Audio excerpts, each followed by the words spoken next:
They don't.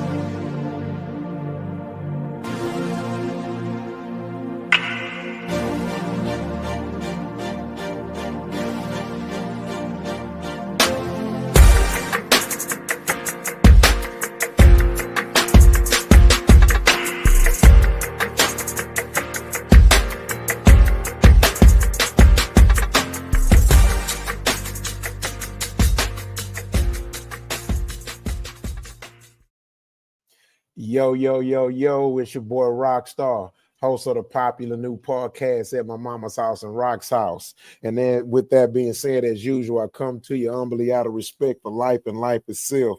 We got my boy in the building, Mr. Hugh, but before he introduces himself, we're just letting you know we are having a few technical difficulties. The team will be coming on, but until then, we just want to thank you for showing up. We apologize for being late. Quality's working on the sound right now, but with that being said, we're gonna go and get it into it until he's ready. With that being said, Hugh Wood, go and let him know who he is, baby. Hey, what's up, y'all? What's up out there? Welcome to At My Mama's House Live. We on YouTube. Hey, get those likes and subscriptions up. We need that. Also, hit us up in the comments. Talk to us. Thank y'all for those who are hitting it up. It's going crazy.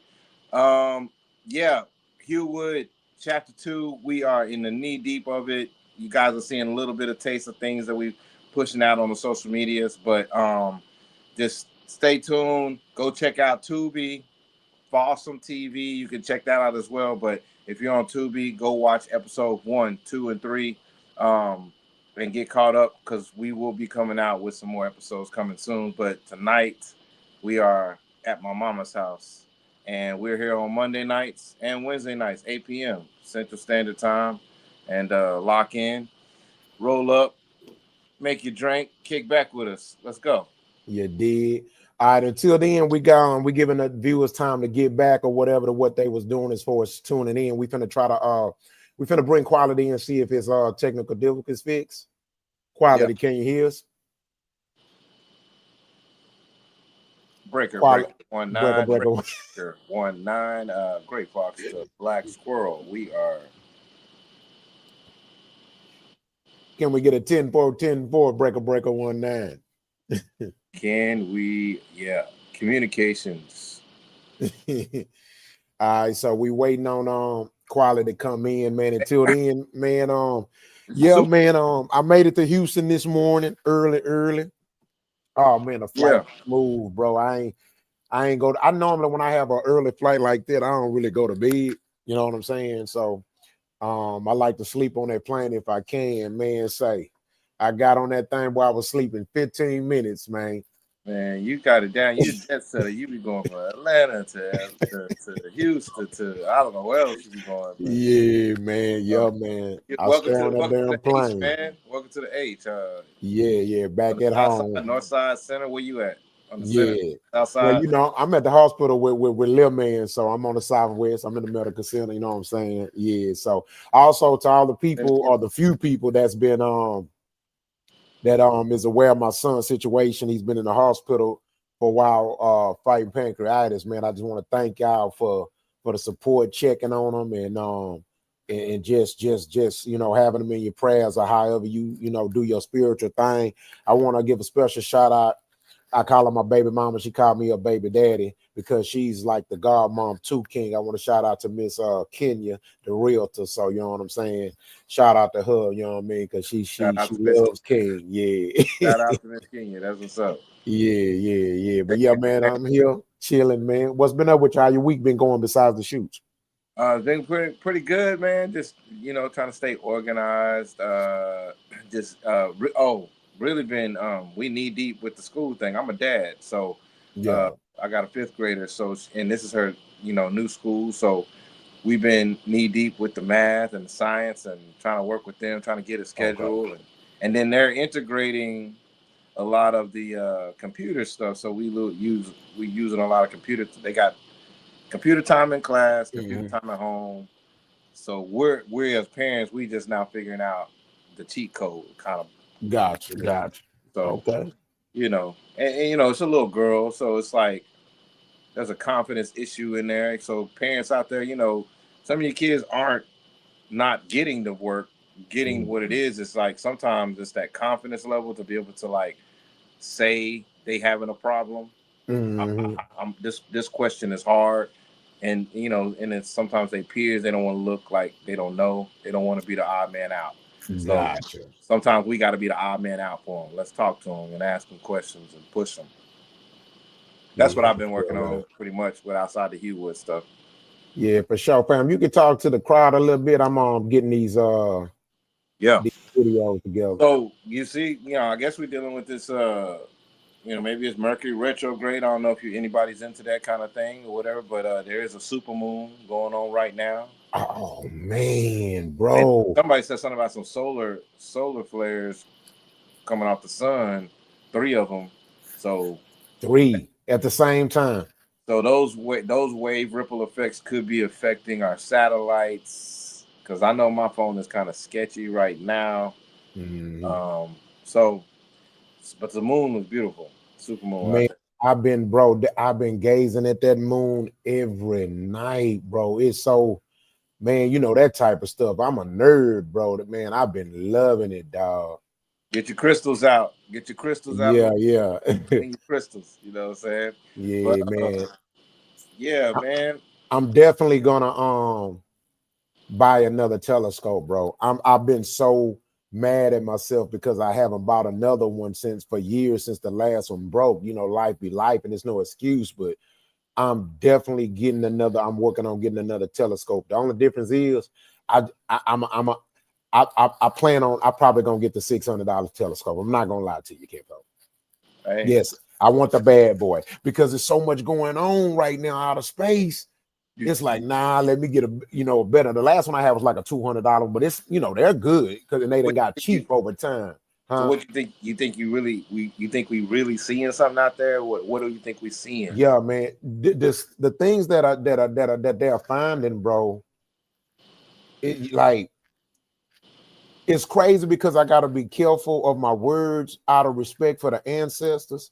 But in my lifetime, right? In my lifetime, what we've been seeing and discovering is unheard of.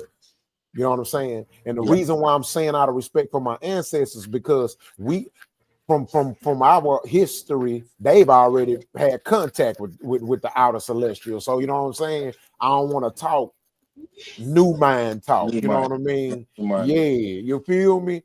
So yeah, so just out of respect for the ancestors, because they, you know, from it seems like they've already had a bond almost. Yeah, just to get you on the flip side, ripple end of how I'm thinking. Like I be thinking that the aliens that we've seen, all those UFO sightings that we've seen, I believe that's us coming back in time. It's something, bro. You know what I'm saying? Looking at ourselves. I don't know what it is, but it's definitely it's just more evidence, bro, that we not alone, man. That's for sure. Because it's already understood. They've already, kinfolk, it's not a comment. That's for damn sure. No, it's not a comment. I don't buy that. It didn't. It just cruised right by us like a Cadillac.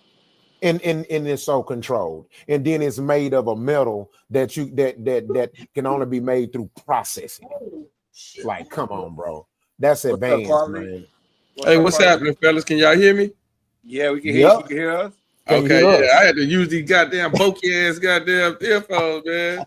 Hey, it's whatever get the job done, baby. Hey, I gotta get the job done. This work, goddamn. Hey, for real, man. Well, look here. You look professional. Fuck that shit. You look like a streamer. He's a streamer. I don't like this. He's a streamer. No, that's God. Okay. Whatever works, fam. So look at quality. You know, we already did our introductions. We ain't want to have the viewers wait. So go and let them know who you is, my boy.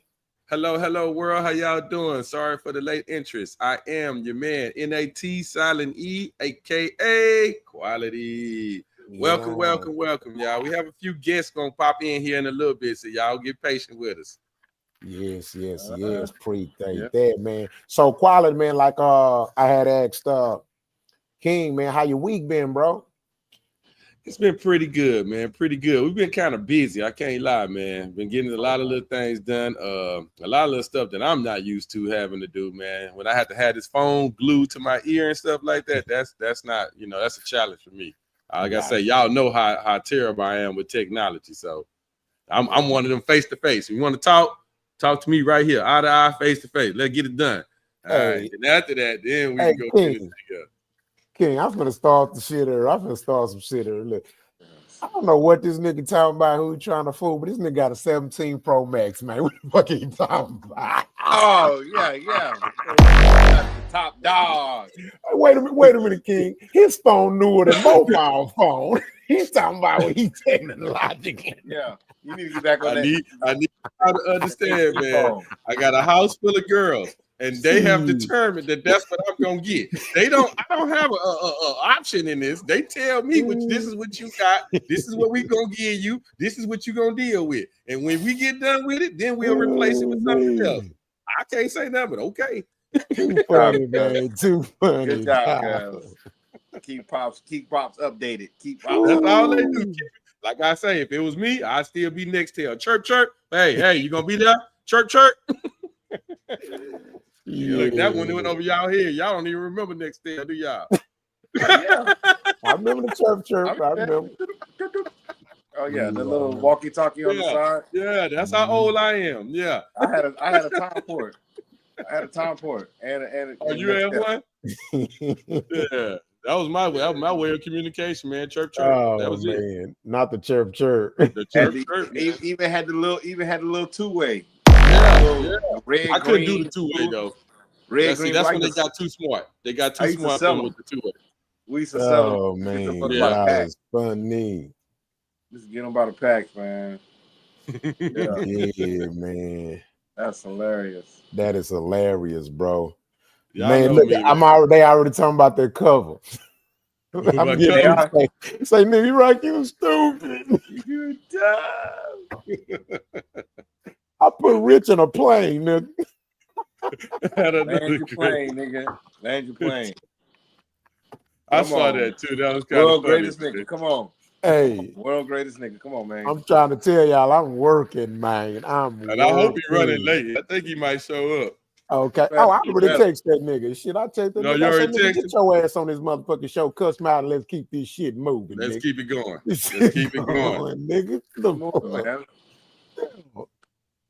What the fuck? Yeah, shit. We on a mission. Yeah, man. Stay away from the people. Let's give the show to them. Give it to them. That's what they want. That's what they want. Get it to them. Yep. Yeah. Hold on, y'all. Oh yeah, Quali got his keyboard back. I'm ready to rock, fam. I'm ready to rock. He ready to rock. Look, y'all can't see everything so clear, but I can still do what I do now. Yeah, what happened? I know the phone gone. The phone gone. See, I'm back on the computer. That's why I got these bulky ass things on. What happened? This shit is hot. I know, but what happened to the phone? I got the phone, but if I do the phone, I can't give my comment. You know that phone about this big, man. I can't see the words and shit. So man, I'll be all over the place then. Yeah, I'm gonna be moving mine. I'm gonna be moving mine to my computer too. I just figured out I gotta change my I gotta go to Chrome instead of Safari for StreamYard. So I can make StreamYard work. Yeah. So well, look, I'm gonna send y'all the information. I'm gonna send you the programs that y'all can use. I'm not using it now because I'm in the hospital. So I'm in the office room in the hospital, my son over there. So I had to use the laptop today because I'm using their Wi-Fi and stuff like that. But they hooked me to employee Wi-Fi, whatever, but I didn't want to suck up too much juice. And then my dumb man, let me tell you what I did. Hold on, watch this shit. You can take a nigga out the hood, but you can't take the hood out of the nigga. Hold on. You better believe it. You better believe it. So y'all know I knew the internet was gonna be spotty, right? Because I'm at the hospital. It's public Wi-Fi, right? So I'm like, something told me to bring my Ethernet converter. Nigga, I come in, I'm like, I try to test the Wi-Fi before the show. I'm like, nah, this shit ain't gonna work. Them niggas, we ain't gonna be able to do the show, kinfolk, because it wasn't working. It was badly, that circle was badly moving. Nigga.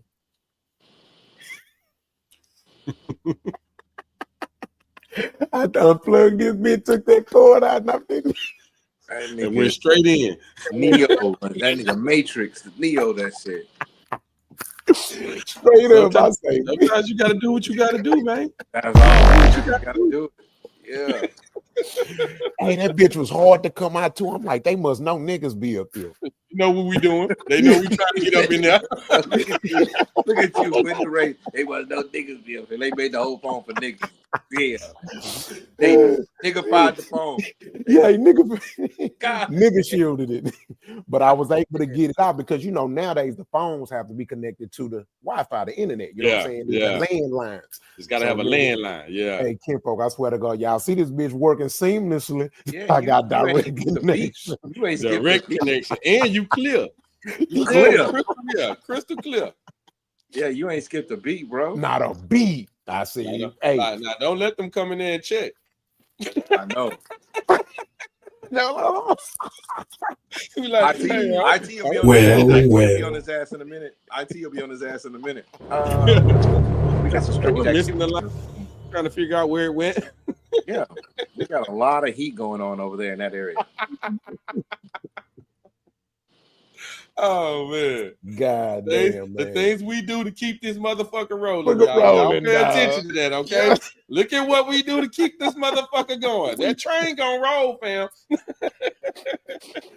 Because man, I had been talking to the nurse. I'm saying, hey, look, I say I got to do a podcast at this time tonight. I say, look, is there a private office or something or somewhere I can go?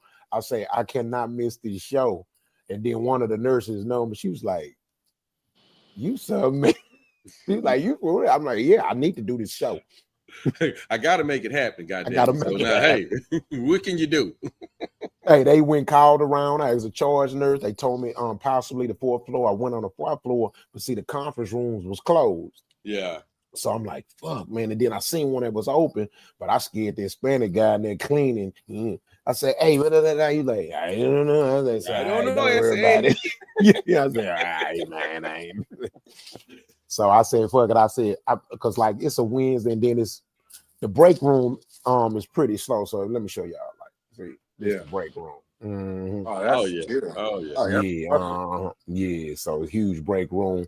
You know, Tech Church is one of the nicest hospitals out here. So you know what I'm saying? Yeah. Take care of y'all, man, out there, man. Appreciate it. Yeah. They good, man. They were, and then you know they know King 20 gonna be 21 Saturday, so they've been rocking with King since he was 2 years old. So you got nurses who been up here and they looked out for him. They remember when he was 2 and 3 and 4 years old. So they literally know him. When I tell you, they know him. They grew up with him. Hey, when the boy got it so good here, bro. He's so loved up here that when he come here, they automatically know special treatment. Special treatment, bro. It ain't nothing we can't get here, dog. It ain't nothing we can't get here. We stopped paying for parking years ago. We stopped paying for parking. Hey, take care of them. You know what I'm saying? They're good. Don't worry about them. They're good. Yeah. Dr. Stein. His last doctor, he ended up passing away. He was his doctor for some years, but Dr. Stein been his doctor too for like 13, 14 years too. So, and every time he end up here, man, they come see him, come visit him, bro. We have nurses or doctors that work at other hospitals now. They find out King here, they come see him and everything. Kinfolk, yeah. So, in fact, they're I'm pushing for them to get his picture on the wall in the hospital too. So, you know what I'm saying? So that's gonna be a cool thing. And so, you know, the history would be like, hey, this young man was here, you know what I'm saying? So yeah. That's awesome, man. That's a good tribute. Oh yeah, for sure. Yeah, I'm definitely pushing for it. I think it'll get done, you know, like I said, they love him, so everything will be good. Shout out Big Yogi. I see you, man. Yeah. Keep calm and fuck with a fat boy.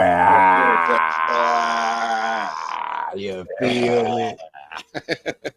All right. So Trust might come on. I don't know. He said it depends on if he get finished doing what he's doing. Just giving y'all kind of a heads up what's possible, who possibly might come on.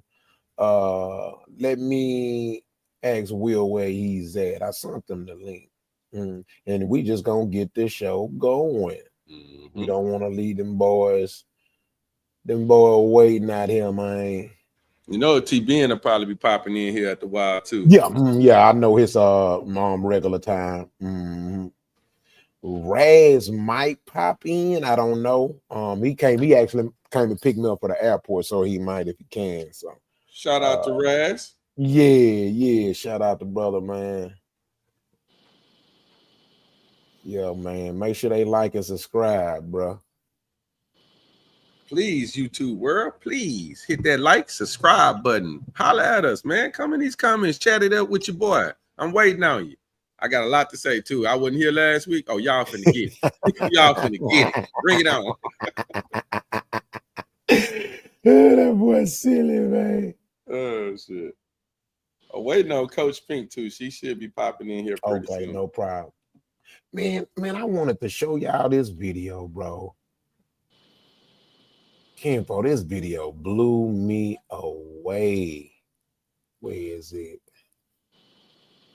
I was like, dang, dog.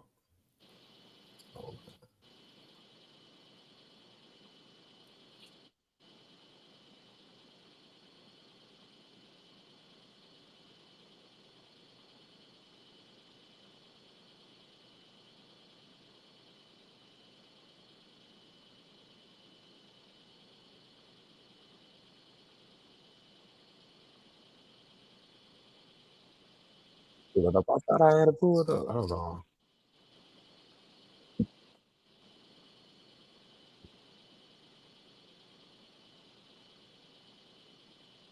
Let's see if it's the right video, y'all. Yeah.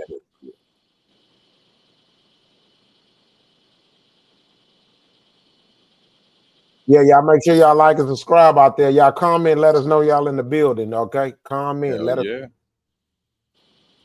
know who you is and where you at. You know what I'm talking about? Y'all got Big Yoga, the only one commenting. And look, I'm over here shouting out to my man Raz. Yeah.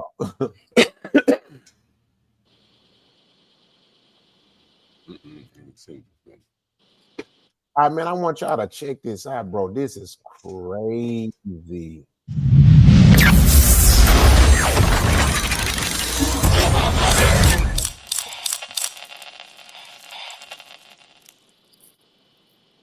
I'm gonna leave our cameras up, man, since it's just us. Oh shit, hold on.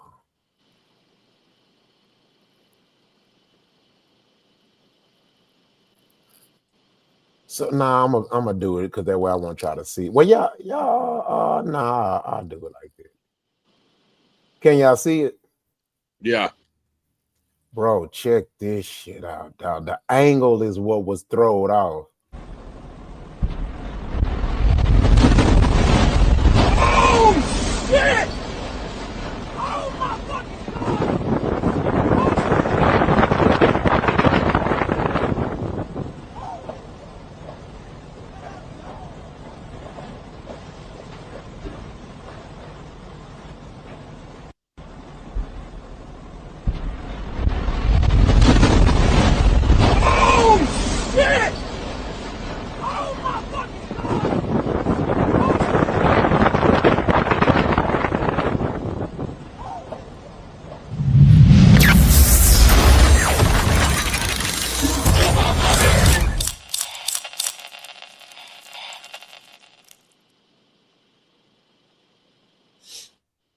Oh, the building blew up? That was a UPS plane. Are you serious? Man, that shit fucked me up, bro. But what it's been I think it was in Houston.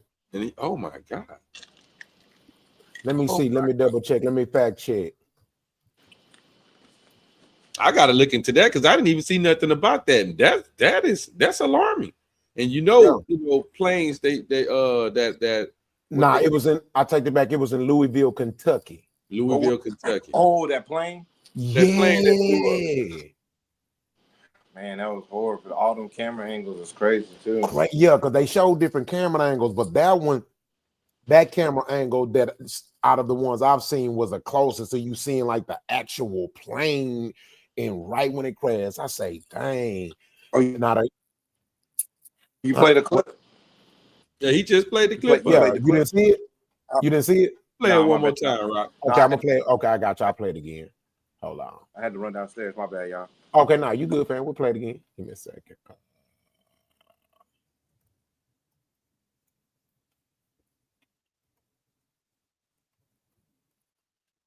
That shit was crazy. Man, that's crazy, bro. Yeah, it literally kind of scared me. I ain't gonna lie, because casualties involved in some of that stuff there too. Yeah. Now the not so bad thing is that those cargo planes usually only have the pilots in them. So it wasn't like, you know what I'm saying, like, you know, like it carried passengers. Yeah, right. So that's the not so bad. But it was 9 lives that lost a life though. 9. Oh, it was 9 died? 9 died, 11 injured. Wow. Oh, so that must have been people who was on the ground. Yeah, see, other people that work around those planes. See, I used to deliver my loads to the airport, and what had happened is sometimes those planes will come directly to our truck so that they can take it off the truck and put it directly into the plane for them to take it to wherever they go. UPS, Amazon, places like that, they all have their own carriers. So that's UPS's plane. Yeah. Hold on, here you go. I think this is another angle, but the same space. Can y'all see it? Yeah. All right, hold on. Oh my God. Oh my goodness. Man, that plane ain't had no chance, bro. It was doomed. If you're standing that trajectory, you're gone. You didn't know you're a goner. Now. Dang, that's crazy. See, I didn't even see it from that angle. See, I thought the plane was already on the ground and it just kind of blew up as a malfunction. Yeah. This summer gun was flying in. Yeah, and oh my God. So he lost control of the plane way earlier than that. Yeah. Some caused it to where it had to even hit the ground, get to the ground. You frozen, King. Why? So that's King, you frozen. Yeah, he going in and out, King. Yeah. Oh, damn. But that's alarming, guys. God dang. Yeah, that was, man, when I saw that, I was like, oh my God. He definitely lost control of the plane earlier. But now this is the part that typically when something like that happens, they'll still have communication from the plane to the actual headquarters area where they kind of guide them in. I would have thought that they would have been able to alarm people that, you know, hey, we got a lost control plane coming down. Y'all need to be mindful. But maybe that guy that was in that truck watching it, maybe he didn't work for the airport. Maybe that plane just landed in their vicinity. And he was just in the area, probably. Yeah, he was just in the area and he saw it. And can you imagine looking at that? I'm telling you, bro. Oh my God. Yo, can I hear you? Yeah, we can hear you. Yeah, you good. Yeah, so that plane was taking off. It was on its way to Hawaii. It was full. It was full of fuel, so it was too heavy because he couldn't see that one of his engines was already out before he took off, and so he was trying to overcompensate. I don't say overcompensate. He was too much fuel. It was heavy. Couldn't get off the ground, and that's what you saw. So that area in which it crashed, it was near the airport. Yeah, they haven't even went nowhere yet. He was trying to get near the airport. Okay. Oh, and a lot of places do that. The airports will have, for the truckers, the airports will have a bunch of little places around it that kind of operate as holding places for the material that they're going to ship to wherever they're shipping it to. So that guy was probably just a worker in a different location, and that plane just shocked the shit out of him right there in front of him. And I knew that been out that day. That would have blew my mind. Yeah, I would have to go home. Concentrated. Yeah, I'm calling in. Yeah, I think we done for the night, man. We done for the day, bro. And you know, and it's crazy because, man, weight is sensitive. It could be the difference between life and death. Like, for example, when I got on the plane this morning, you know, it's a Wednesday, so that's kind of like the slow day. It's no holiday or nothing, slow day. You know what I'm saying? People kind of winding down for the holidays, and so it was open seats, right? A lot of open seats, but it was people trying to get, you know, sit here or there. And man, they was like, hey, the pilot say, hey, you know, if y'all can, please sit in your assigned seats until if you want to move or whatever, you gotta allow, you gotta get with the attendants, and then let them strategically place you. And me being a plane connoisseur, I already knew why. They might not understood, but it's like you have to balance the weight out in that plane. You know what I'm saying? Yeah, you got to balance the weight out. So you can't just, what if everybody sit on one side? Moving around and having a party and stuff, like you can't just be doing that unless you're in a private charter. Yeah, exactly. Yeah, you know, you own something of that nature, but you can't do that on no regular plane. You got to sit because there's too many people. Yeah, sit your ass down. Sit your ass down.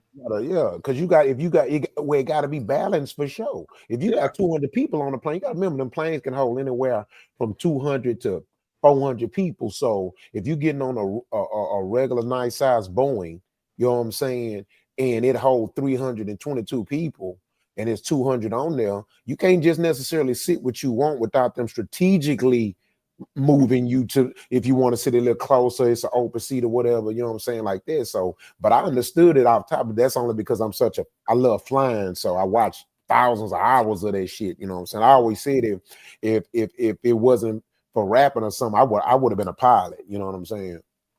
Yeah, that's why I was. That's probably why if you're a bigger person, you have to get two seats. A lot of people think it's because it's the size of the person, but it's really, I think it's the weight of It's not to insult nobody. It's not to insult nobody. Right? It's for the weight. And we got to get this shit mapped out right. We get up in the air and this goddamn plane go down because your big ass is all it's gonna be a problem. So I love you. Yeah. But get your ass in the right seat, nigga. Damn, we was trying not to body shame you. I'm still not body shaming. I'm just telling you, get your ass in the right seat, nigga. Big Yogi not here, so I gotta speak for him. Why do I fuck you, nigga?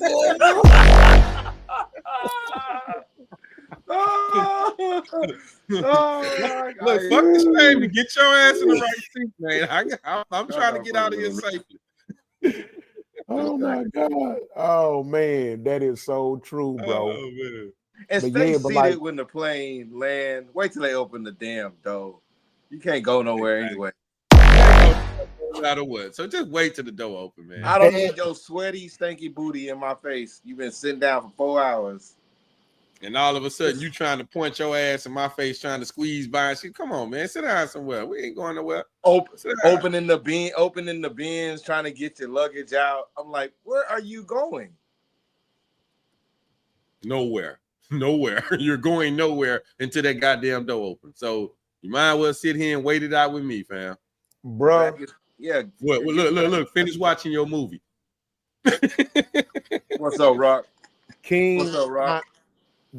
I don't know why, but to this day, that shit annoys me. I don't know why it annoys me too.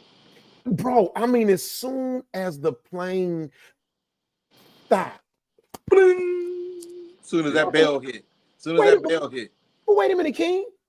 Where the fuck you going? It's 200 other people waiting on you. The goddamn pilot ain't even goddamn me. Park the. And then they just stand up there looking stupid. Yeah. Like, what was the purpose? What was the purpose? You might as well just stay seated. You should have just said your ass sitting down. Now you just standing up looking stupid. Got your shit right, and it's like you got to sit there for 15. You got to stand up for 20 minutes because you want to jump up. And especially the one in the middle aisle. The one in the middle seat. He like that. Yeah. Yeah, that guy. Leaning over the damn. Bro, look, even the people in first class still be sitting down. Mm-hmm. I'm not Now, one thing I will give it though, they're a little bit more comfortable. So maybe that's why they still sitting. But the ones that ain't comfortable, quality, yeah. look, still, you ain't going nowhere no time soon. So that little 10 to 15 minutes extra that you got to sit there, it ain't gonna hurt, man. Come on. Man, Don't sit it out and let's wait it out. It ain't maybe if you stay seated, they'll move a little faster to get you up out of there. You know what sucks? You know what sucks is this generation that flies now is like they don't even know what it feels like when flying was an actual convenience where you could just show up, get a ticket, get on, fly, no check, no bag, no security, no nothing. You just went. Yeah. That I remember them days. That don't exist no more. Yeah. You know what else throws me off too? Nah, I can't tell nobody how to dress. But how you come to the airport dressed like you going to the club? Why you putting on all that jewelry? You know you're gonna have to take this shit on and off. That shit weird to me, dog. All of it is weird. Man, I had the same conversation. Like I used to be a component of not wanting to even get on the plane because didn't understand how it stayed up there, defied the laws of gravity. I mean, I understand now. I've been taught. The pilot had to sit me down and really take me through how this works. You know, the engine pushing the fuel out to make it propel through the sky. I get it now, but for a while, I wouldn't even get on the plane, y'all. I've only flown once. I went to Vegas. Oh, wow. Yeah. It's safer than driving in the car, fam. Yeah. I heard. Yeah. Safer than flying in the car. I heard that. You noticed that part, right, King? I heard. Yeah. I heard it. Yeah. I ain't tested that logic yet, but I heard. I heard that water was wet. I heard that water was real wet. Yeah. Yep. Yeah. All right, y'all, man. We're gonna go and get into the icebreaker. Y'all ready? Let's get this shit going, man. Let's do it. I'll mute your mics. Hey, like and subscribe.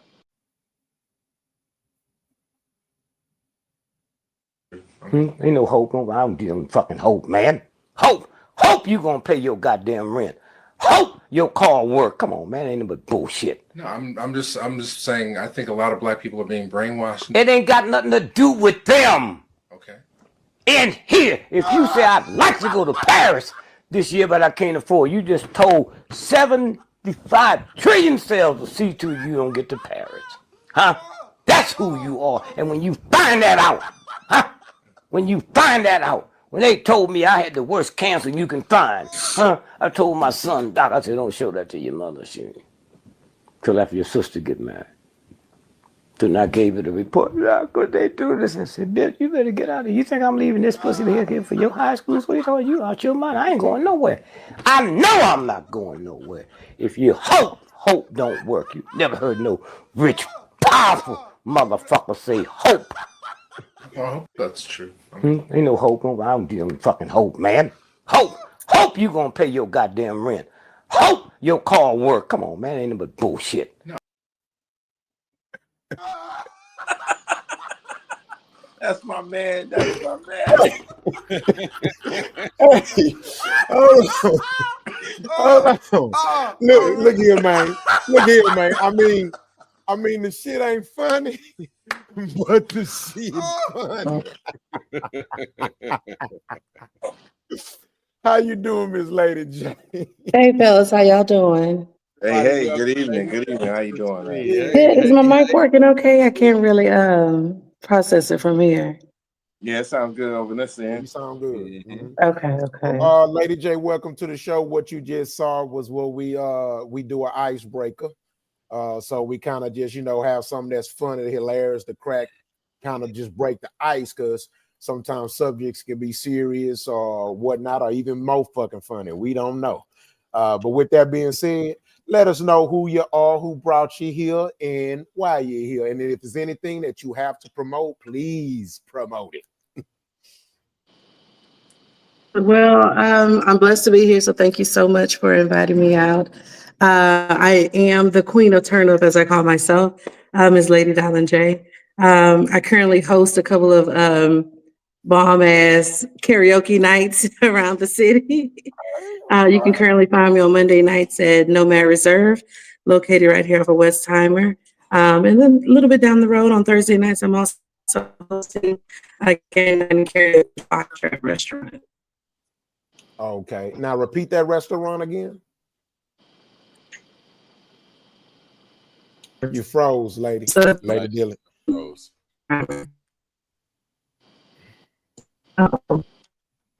Yeah, you froze, lady. Lady Dylan. If you have to, you can come out and come back in. Yeah, come out and come back in. Let me try that. Okay, gotcha. We're gonna be waiting. Let me try that. Okay. All right. All right. What up, T Ben? What up, T Ben? Hey, what's up, y'all? What's going Right. down? Can you hear us, fam? Yeah, can y'all hear me? Yes, Yeah, sir. perfect. Yes, sir.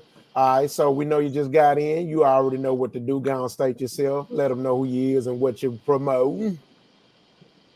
Yeah, brother T being man, your neighborhood brother. Yeah, glad to be here. I ain't never the introduction before, so that's a new one. What he say? What? He said, yeah, he never did the introduction before, so that was a new one. You called him off guard. You have done the introduction, man. Technically, No, I haven't. Rocky always do it on the outro. He never really does it on the Oh, we do it on the outro. You right. It's Man, the what's same up, thing. Big Yogi? He came in. Yeah, TV. Yeah. Brother. Boy, you niggas is something else, boy. That's my dog, man. That's my dog. Already. Man, so we just did the icebreaker, fam. How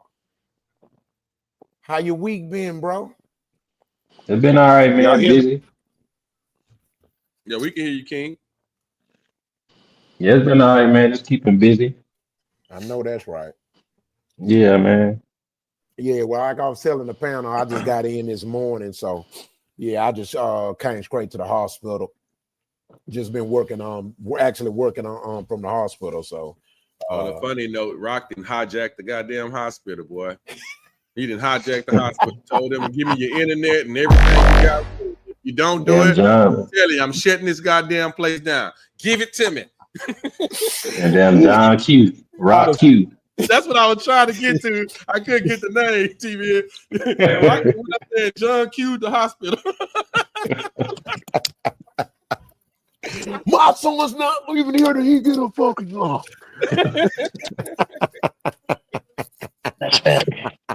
All right, we got Big Yogi in the house, man. What's up, brother? Yeah. Huh? Looking at nigga. Hey, Roc, hey, my mom always told me when they hate, they be short. So that's why you short, kinfolk. You know what I'm saying? You gotta stop hating on people. You know what? Right, Since one is short in 2025, boy, girls call us short now. Let's let Lady J tell us where that spot at, because I'm trying to get there. Where we at, Lady J? My bad, guys. Can y'all hear me better now? We got can you now. good. Perfect. Mm-hmm. Look, I can hear y'all and see you. Okay, so my number one spot on a Monday night is Nomad Reserve. And so we're located right here in 1200 block of Westheimer, kind of in between Highway 6 and the West Chase area. Mm-hmm. And then on my Thursday nights is Fox Trap. Fox Trap, okay. Yeah. I ain't gonna lie, outside when I come but you're gonna see me in the building. I'm coming. I'm coming. You gonna see me too. Yeah, okay, all right. I'm just letting you know. I'm gonna be there. It's always a good time. I'm coming to sing. Yeah. Yeah. I'm ready for you. I'm ready. Silly, man. She say she do karaoke nights up there, y'all. That's something that we might need to do, T-Man. Let's get up there and get on the stage, man. Let's show them how we do it. You and Quali. I mean, me, you and Yogi. Definitely got David Ruffin in them. Yeah. We're gonna do our Temptations thing. What you think about that? Y'all don't know nothing about that, man. Hold on, man. Hold on. Hey, if they do that, they gonna clear the spot, man. Everybody leaving. They're not gonna play with us no Listen, more. we It's really, diabolical, we man. really be vibing. We have such a good time in there, y'all. I'm not kidding you. You don't have to know how to sing. It's just really just a good time. We be cutting up. I Hey, saw look. your videos and your things that you post on your page and everything, and I can see it. That's why I told you I'm coming. I can see it. Y'all have a great time, and I ain't gonna lie, I like that. Hey, look, I got a video, Rock, I'm gonna send to you, man. You can put on the pod. You know what I'm saying? Yeah, Quality doing moves like Jagger, man. That boy was. Oh man, don't send him that one, dog. Oh send god, ASAP. Send that shit. oh god, Send it to me right oh now. god damn. Hey, y'all, but look, though, I'm just popping in for a spell, man. Y'all know where I'm at. You know what I'm saying? Already. Right now, I got a little downtime, so you know I had to come rock with the team. You know, You know what I'm keep talking calm, about? fuck with a fat boy. With Big a- nugget, baby. Yeah, yeah. Yeah, man, I had to come rock with the team for a little bit, man. You know what I'm talking about? That's what's up. Appreciate it. Proud and glad to have you. Yeah. That's what's up, bro. So look at here, man. We're gonna go and get into it. We 40 minutes in, but we're gonna get it going. So right. Shout out to Robert, CEO Hockley, for joining in. Shout out to my CEO. Yeah, please make sure you like, subscribe real quick. Tap that subscribe button real quick for us. Angela Also, Bailey, hello, Angela. How you doing? There you go. There you go. Nah, you got it. You got it. Quality in a bit. Yeah. I'm just saying hello to Angela. How you doing, Miss Bailey? Yeah, read a message though. Okay, hey sis, Fox Trap is hot. Yes, indeed. It's hot. It's hot. That's why I said we gotta get there, man. We gotta get there. It's on and pop. Yeah, we're gonna have to do it a group outing, man. Yeah, shout out to my girl Robert. For sure. All right, y'all. Let's go and get into it, man. Let's do it. We're gonna know with no further ado. Mute your mics. All right. Hit that like and subscribe.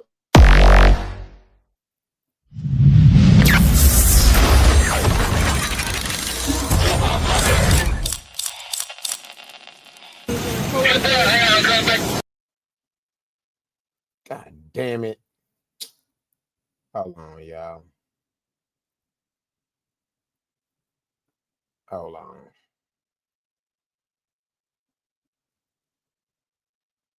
Let me go back and find it. I accidentally erased that shit. Hold on.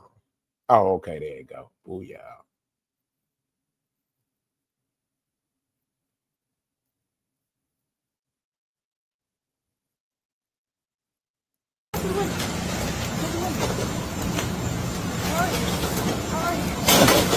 Active robbery in progress. DJ's Concord.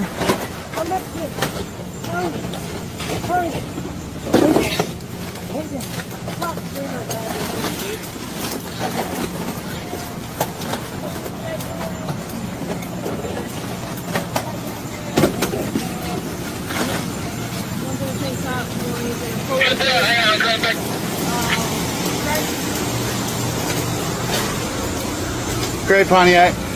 Celeste Silver. They are outside the store. Hope y'all like jail.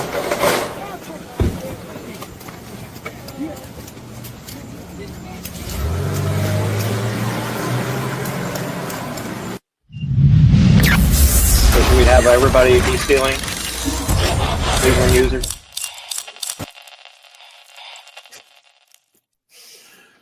All right.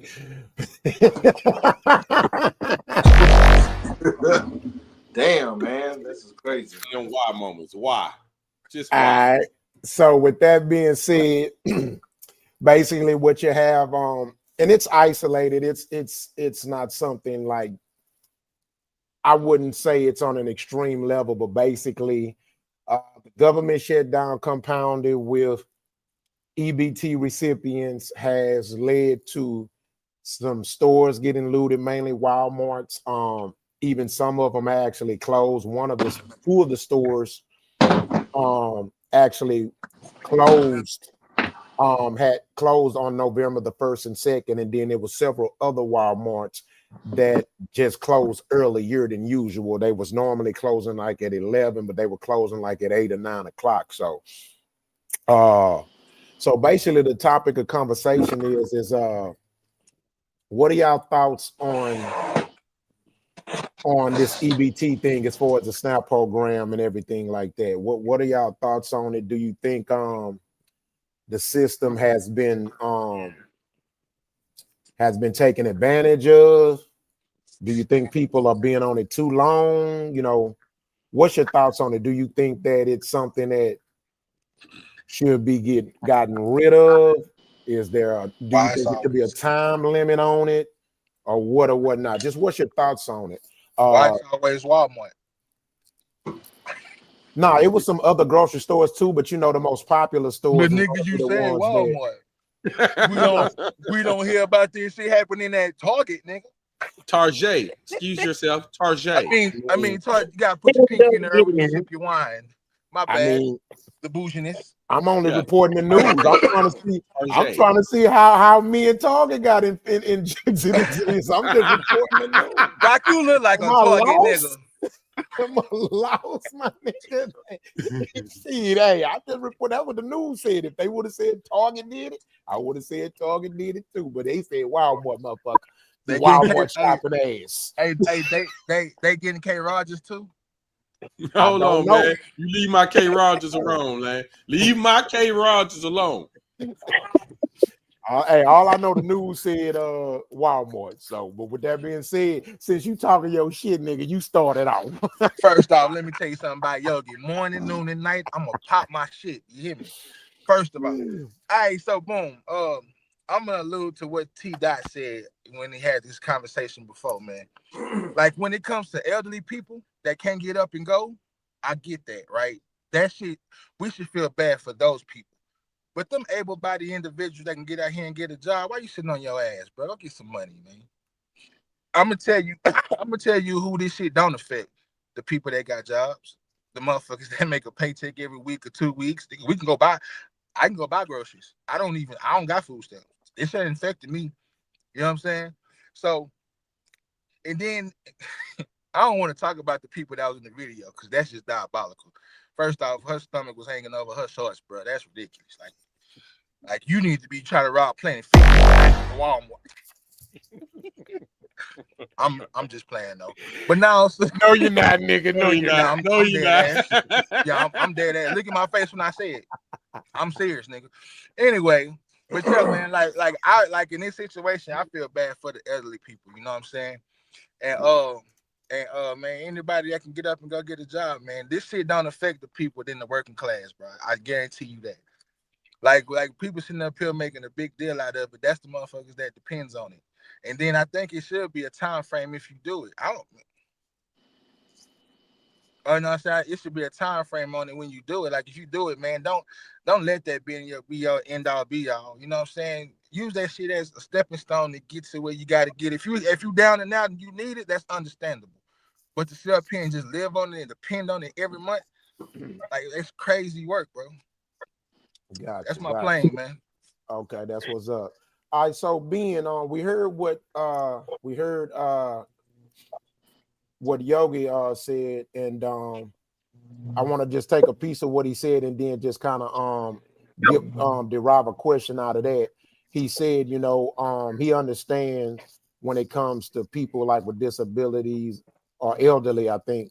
But let's just say, for example, let's say most of us agree that we don't have a problem with the people that like maybe disabled or veterans or things like that. Let's assume most of us agree with those being on it, right? You know, what are your thoughts on the people that are health body, not veterans, not handicapped or anything like that? What are your thoughts on them being on it, and how long do you think they should be on it? Do you think some of those, too many people are taking advantage of it or whatnot? What's your thoughts on that? I think that you know, I have a heart, man. So things happen. People go through things, but I think it should be temporary. How long should it be? I don't know. I can't make that determination, but I'll say, I think people should be able to, if they're going to be on it for an extended time, show some kind of proof that they are attempting to work, other than just being on it for however long they can get away with it, I guess. And then beyond that, I do think that people do take advantage of it, that's for sure. And some people just they stay on it, man. And you know, people make money in other ways where they don't have to report certain things, not get it. But it just kind of ruins it for people that actually need it. And you know, it come out of our tax dollars, and you know, people things happen, man. People lose their jobs, and you know, so that's why I sit with it, man. I don't. I feel sorry for anybody that don't have no food. You know, I don't. Regardless of the situation, people got to eat. I understand it. You know, so I don't. I don't like. To me, it's not funny to see people doing what they doing. You know, people when they starving, and sometimes people morality kind of get thrown out the window. But Yeah. hey, man, there's people that take advantage of it too, and them people that make it hard for others to kind of sympathize with people who really depend on it versus those who've been kind of skirting by with not really having to go get a job or something like that. So yeah, man, that's how I feel about it. All right, gotcha. Yeah, I feel that. I know for me, I want to add to what you said too, because I agree with Yogi and you. But I gotta say, I think Yogi was alluding to that she don't look like she's starving. So let's go ahead. Yogi, Now 1 meal missed. The fuck? man, I need to leave you niggas alone because this. But yeah, but nah, I agree with your being too. But I want to add something to it too. And and just to add context layers to the conversation, right? To kind of hit different points and different ends of this EBT thing, right? So quality, let me ask you this. Of course, you know, you can answer the same questions that I asked them, but you know what I also question too that I think, and this is kind of in defense of the people that are the recipients of it that are taking advantage of it too. Not only do I think that they should not be taking advantage of it too, I also think that the renters and stuff, I think they're milking the system too. You know what I'm saying? They taking advantage of it too in a way. Now I'm not mad at them because business is business. I'm a businessman, so I respect it too. But I mean, if we're gonna hold the recipients accountable for taking advantage of the EBT system, in my view, I think it's only fair to also go a full circle with who they hold accountable, not just pick the recipients, because we have a lot of rent owners, they milking it too. A lot of what? A lot of landlords and stuff, they milking it too. You know what I'm saying? So for me, I just don't want to just make a punching bag out of the people who taking advantage of it on the receiving level. But also you got those renters and landlords. It's some of them, they taking advantage of it too. You know, they bleeding it too. You know what I mean? But what's your thoughts on that? Agree or disagree or whatnot? And then of course you can answer the question. Well, like in what others. But what way are the landlords bleeding it though? I'm sorry to cut off, but like what way though, right? Oh, they milking the system, because let's say they might not necessarily qualify. They'll help them find ways to qualify, reword the game, or they'll send it'll be falsified information and stuff like that. Yeah. They're gonna sauce up the information. They'll sauce it up the information. Mm-hmm. Gotcha. Yeah. They All right, take my they bad. bleed Quality, it. do your thing, big dog. Yeah. All right. Hold on, so you y'all- saying? Go ahead, Ben. Maybe I just don't understand. So you saying renter, like people who landlords, they are also qualifying for food stamps? What you saying? Huh? You No, saying like a landlord? Well, now, helping the people that on it get it. like housing and stuff. So I'm kind of tying it all in together, EBT, manipulating the system, government assistance. So I wasn't necessarily talking about like the food stamps with them, but like with the housing too, because it's kind of the SNAP is kind of just one part of the whole, housing thing. So I would just kind of, bringing accountability as far as with the land, some, not all, some of the landlords and some of the renters who kind of milking the system too. Yeah, man. Equal opportunity, man. People, if that's the case, uh, and I get it, man. People feel like the government do things, and it's like their way of getting back. But if our tax dollars say are doing what they say they're doing, then we all are part of that they also can get over on. So I don't like that. But what really can you do? You know what I'm saying? Like what is it that you can do? Um, of course, voting and things like that. So I don't know if I answered your question or not, but Oh no, you good. I mean, your answer, my brother. And then and what then was and Yeah. then don't like. I mean, this might be a silly question, but I don't give a Yeah. fuck. Don't our tax dollars pay for shit like that? yeah, what I'm saying. Yeah, that's where we get the money from. Uh, Can I? yeah, Can I'm about to say, Dylan, you jump in Absolutely, there. lady. Let's let my lady talk. Yeah, let it go. Do your thing. Cook it up. I come from two folds, right? One, I may be out in the streets, turning up or whatnot, but I am an educator. And so one of the hats that you wear as an educator is almost mama. I cannot tell you how many students come in hungry all the time, every day. And I can't just say it's because they middle school and they just growing. It is literally a problem that we have in America with feeding, um, you know, just our citizens. So I'm twofold on it. One, I grew up with food stamps. I'm not ashamed to say it. We had the paper food stamps going to the store, and I'm very grateful for it. My mother wasn't an abuser of the system. However, she is a product of showing us how it can help you when you are down. And so, whether you're a Christian, Muslim, as long as you're a citizen, it's written in our Constitution. It's our duty to help our citizens. And so, I feel like right now we're just living in a land of propaganda, where it's a lot of information being thrown out about a system that everybody is not well versed in. It's hard to get food stamps. I don't know if y'all ever tried to get food stamps or Mm, talk to some is talk. getting food stamps. And you got to have a job. Even when I was in college, you had to work 20 hours, to get a job. They've even input laws now where it's like able working body or something that they call it, where now they're not even on the list right now to even get food stamps if they ever started helping us during the shutdown. So it's a lot of, misinformation I feel like that's being thrown out to the public, to make people believe that everybody's abusing the system when I don't believe that's the case. You got some people who've been on it Gotcha. for a while, but you Now, have a Miss. lot of Oh, people, who didn't take advantage of it. And all right. see, Yeah. if So, I'm Miss not Lady. mistaken, Okay, go ahead.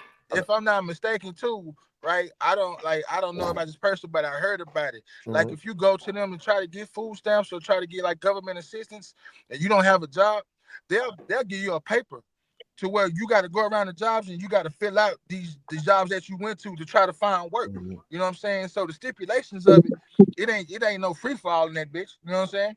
If That you is want so it, you know what I'm true. saying? You got stipulations to it too.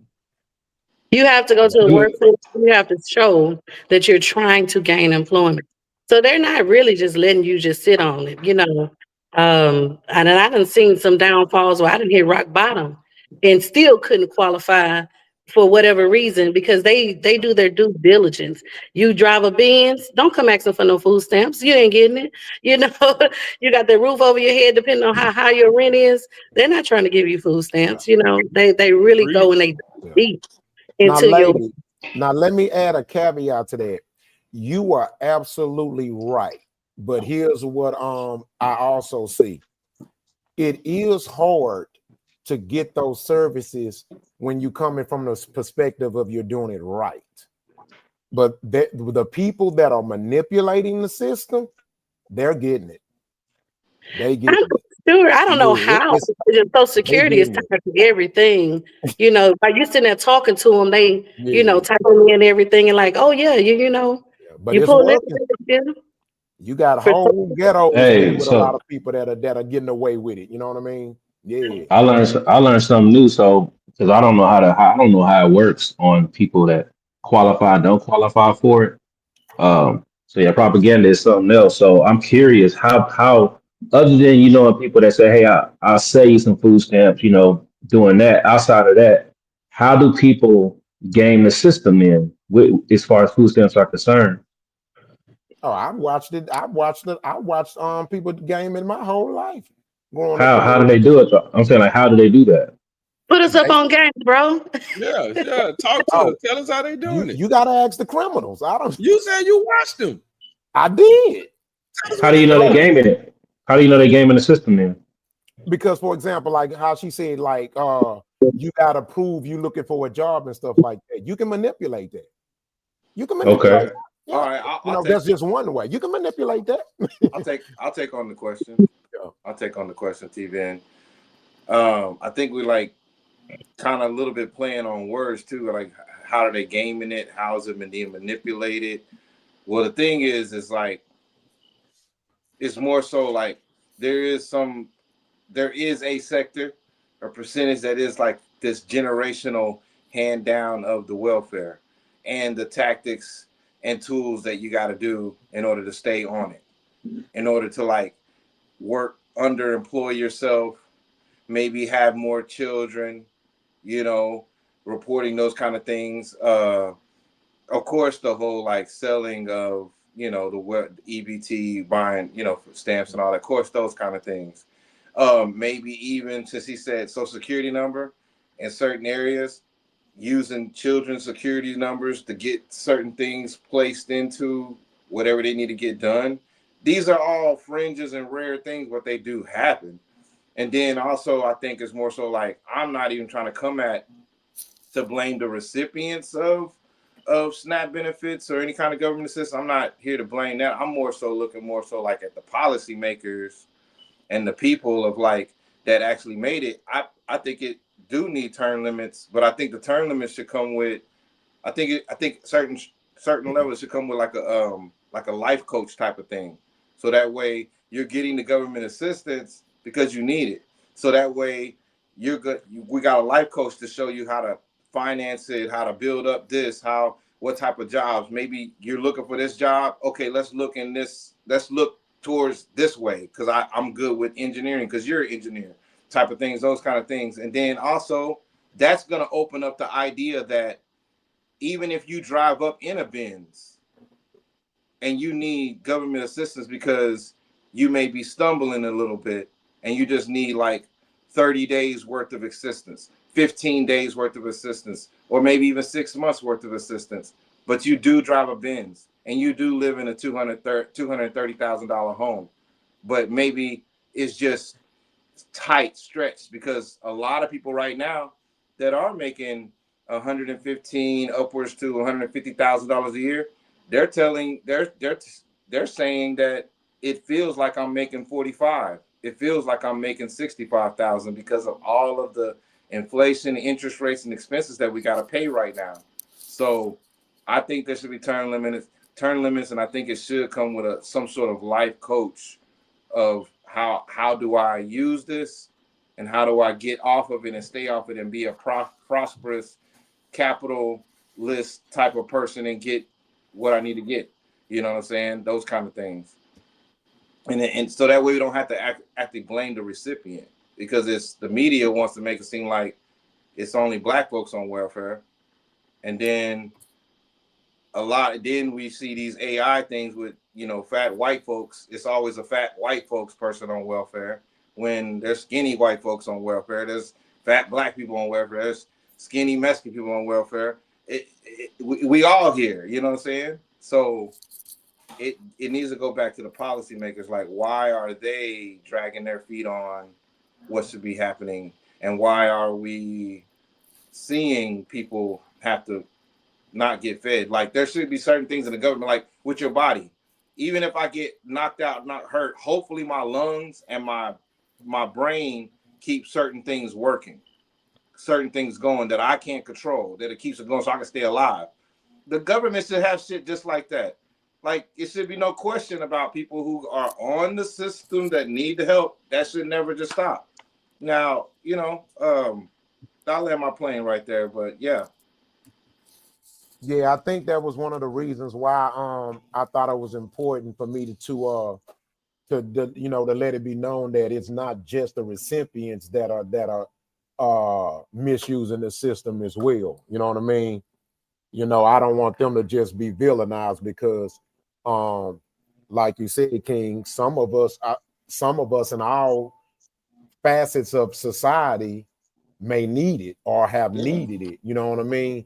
Because it was one thing that a social worker told me one day, man. And I was going through my little stint, man, and was just looking for a job, man. And I'm talking about, like, I would be I would literally be at the workforce center for 4-5 hours, literally filling out applications. You know, if I'm gonna go, I don't like half doing nothing. So if I'm looking for a job, I'm looking, I ain't playing, you know. And then my manhood would bother me because I'm leaving my girl, I'm leaving a house where I got a girl and a kid unemployed. That already is low enough for a man, you know, we feel low. So I would go into those workforce centers with a mission, like I need to come home employed. And so one of the things they had told me, he was noticing I was coming up there all the time. And he said he had gave me some game. He said, you want to know what I don't like about this system? He said, what I don't like about this system, the only way and he said this is not just specific to men, but he said, man, the only thing I don't like about this system is that you only tend to be qualified for them to help you till you done hit rock bottom. Like, why do the system why do you have to come to the system after you done hit rock bottom for you to qualify for help? So goddamn backwards. Yeah, that's backwards. Keep them from hitting rock bottom.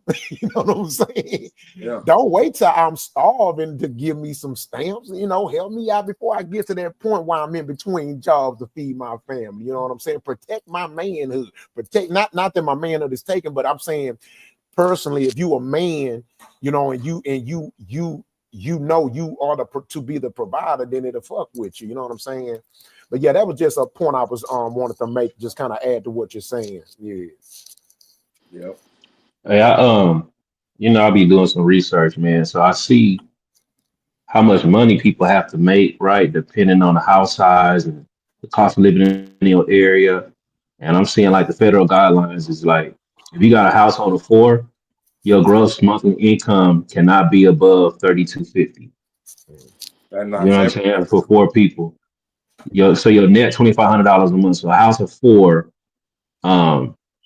you're looking at, $30,000 a year, you'll qualify. And then you have to work like a minimum 20 hours a week. So I guess in this circumstance, I could see like if somebody, let's say they get a part-time job, working 20 hours a week, and they bring in 30,000 a year from their job, and they do something on the side where they get paid cash, something like that, right? I guess you can consider that maybe gaming the system, because you're not reporting that money you're making on the side where you still getting a food stamp on the other end. I mean, I guess that could be an example. I don't think that. I don't.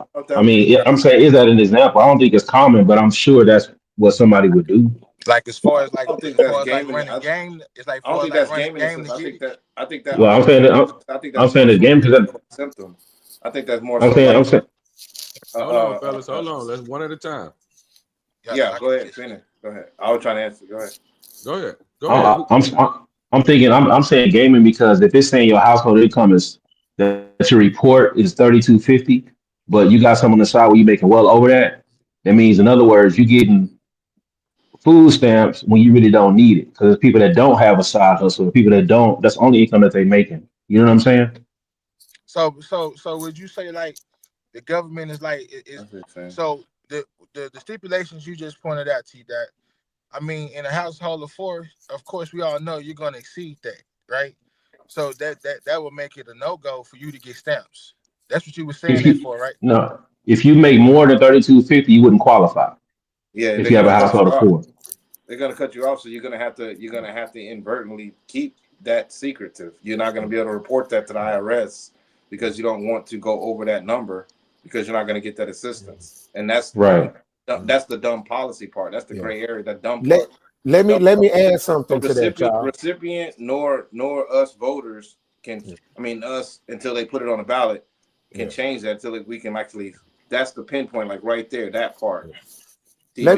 Right on the mail, like what's the problem? That's the problem right there. Yeah. Let me add something to that, King. I want to respond to that question. That's a good question, Ben. I think if someone did that, I would consider that sort of an anomaly. I think it's normal, but I don't think most people look at that as milking the system. Yeah, I think what most people are complaining about is people who are just straight running it out, like bleeding it, like milking it dry, like just not working on improving their lifestyle, not working on getting off of it. 30 years down, like passing it down from them to their kids to their grandkids. You know what I'm saying? I think that's more what that's the bigger complaint. You know what I'm saying? Because, like, for example, the person you said, I actually consider that outstanding. But even still, but why I'm curious hold on. why. I know, no, look, I know somebody that hold on, I know. Hold on, but let me plan. I'm gonna add to it. I'm gonna cut y'all. I just want to say this one thing. I was almost finished. Also, keep this in mind. If that person is working and they make under enough to get qualified for the food stamps, and they're still doing that side job where they're getting paid cash, you got to keep this in mind. They're still not going to give you a lot of money for the food. It's going to be minimal. The people that get the most money for their stamps are the people who absolutely unequivocally on the lowest of the totem pole and report nothing. They getting all the stamps. You know what I'm saying? If you're working and you still qualify for the stamps based off what you're not making, man, they probably give you $50 a month for some food. One person. I know some people. I ain't trying to incriminate nobody, you know, saying, do y'all thing, big dog. You know, I ain't no snitch on you. But I know some people, bro, that's cool with they, you know what I'm saying, with the people that's the managers and shit, right? And they'll take that paperwork in there and whoop wop, finesse the shit out that shit, bro, and take that bitch right back to the office and be winning like a motherfucker, man. I be trying to get some food from you, kinfolk. You got all of it. Yeah, for years, man. For years. Hey, you got people that do that shit though, bro. I seen it with my own too. You know what I'm saying? Hey man, look, man, where it's a loophole, a nigga gonna find it. Yeah. Shit show. Yeah. See, I don't have a problem with people that they can find the loopholes. I only have a problem with the people who make it a career. When you're making living off the taxpayers' money a career, whether you're the recipient of it or of the government subsidies, or whether you're the landlord who's milking it, that's where I have a problem with. Like, damn, don't just milk it dry. Yeah. I'm looking at, like, shout out to Keisha Daniels. Thanks for the comment. Awesome. She said program was restructured, including a lifetime limit of 60 months, which is 5 years, of federally funded assistance for most adult recipients. Yeah. Okay, cool. Yeah, I think Trump did change that. I think that's what that is, what she's saying. But I do want to say something to that, you know, in the sense to what I saw a little clip just recently is an older white lady, and she says she's afraid because the SNAP benefits about to be cut because of this shutdown. But she says she's been on those SNAP benefits since 1991. 1991. And she said she's what? She's afraid that on November. No, she said she's disabled or something. No, she's just an older white woman. Okay, so from what I've read so far of the restructuring of it, because I'm not reading no 300 pages. Sorry, y'all. I only read just enough to get some of it to gauge it. We still got to understand that when it comes to these type of programs, it's still a case-by-case basis as well, y'all. Yeah, you know, we don't want to get caught up in these blanket, not y'all. I'm talking about the public out there, because a lot of people just get caught up in the blanket statements that's said on TV and the blanket rules, and it's still a case-by-case basis. So you know what I mean. So basically, you know, they just take it case by case. So everybody that may think they are going to get it is not, and there have been people who think they're not going to get it is. So I just wanted to put that out there. But continue. And here, the equivalent, real quick, is that I don't want to make it seem like it's really like a time limit. Like if you need to be on it that long, that means your family never, or you or anybody ever was ever going to try anything, and that's just what we have to do to take care of your bloodline, and that's what it is. You on it for 30, 60 years. We're just taking care of your blood. That's what it is. That's what it is. Cool. But I still think it should come with some sort of coach, life coach, assistant, something. Yeah, that's the point that I was going to kind of touch on is ultimately, man, people get on it. Like I said, it should be temporary. But in my mind, you shouldn't want to have to depend on the government to feed yourself or your family. For to be too dependent on it for however long, like I said, there should be a limit. And I think the mentality should be, I need this as a safety net, which is something that, the people provide with tax dollars to help each other out. I think that's a good thing to have. As many countries don't even have that. But I think that there should be a point to where your whole goal is to get off of the assistance, so you don't have to be dependent, so you don't get put in these situations, where people sitting in Washington D.C. can't come to terms on something, and all of a sudden your food cut off. Like that's a crazy thought to have. Like I said, bro, it's only affecting the people that depends on it. If you ain't dependent on it, this shit not bothering you. Yeah. Well, it's I want to. Okay, go ahead.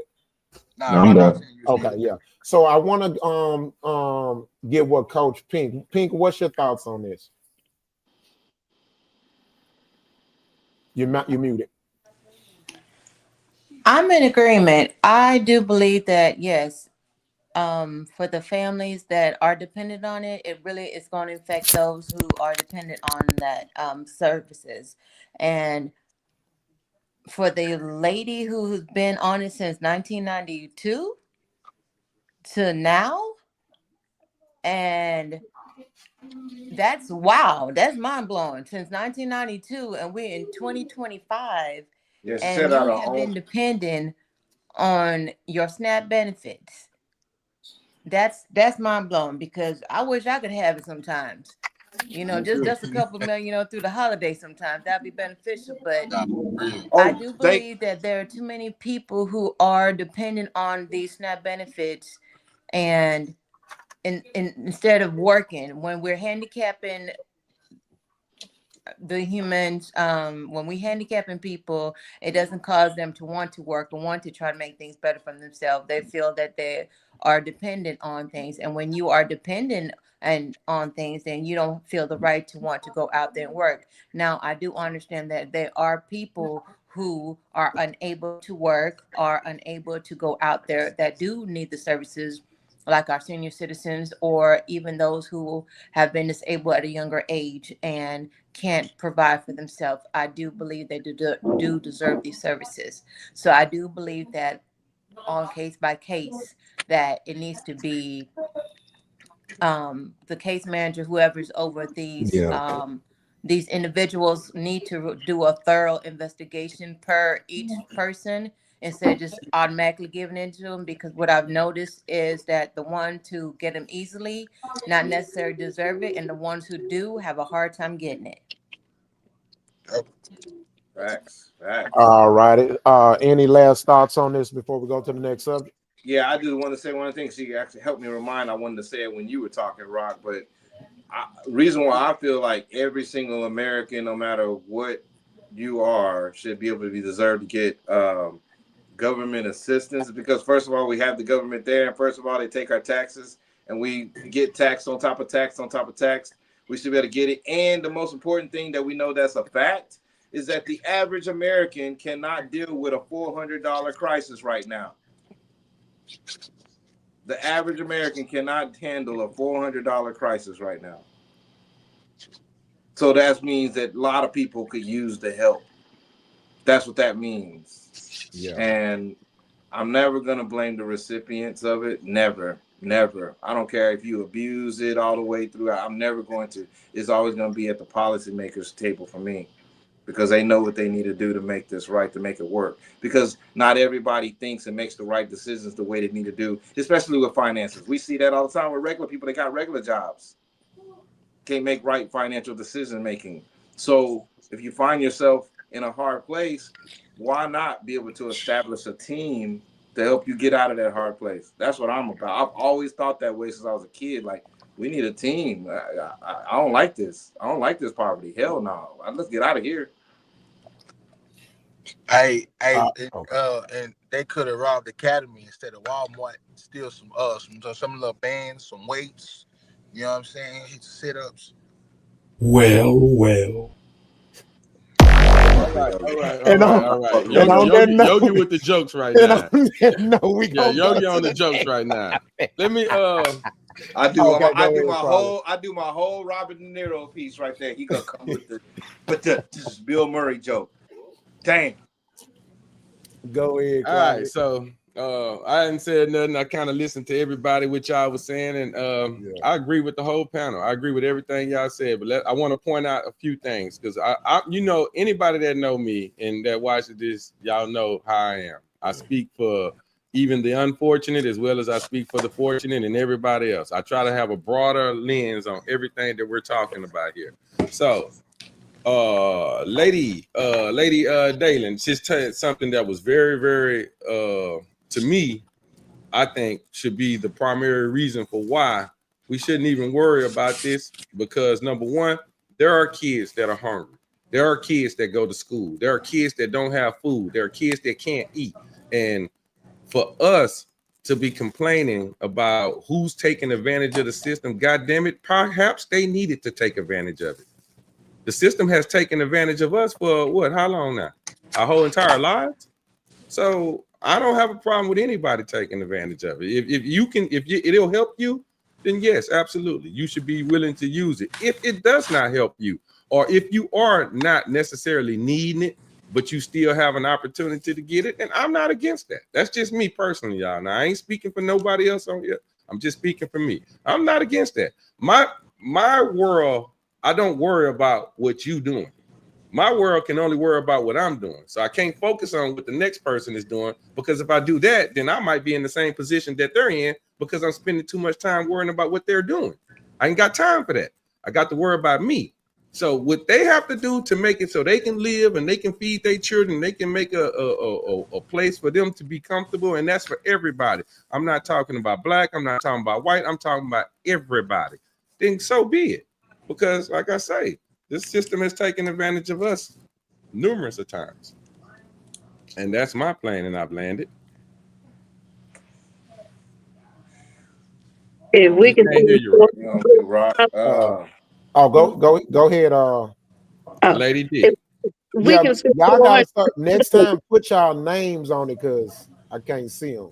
See, Lady D. We're gonna go with Lady D. You don't mind that, Lady D? That's okay. That works for me. Okay, go ahead.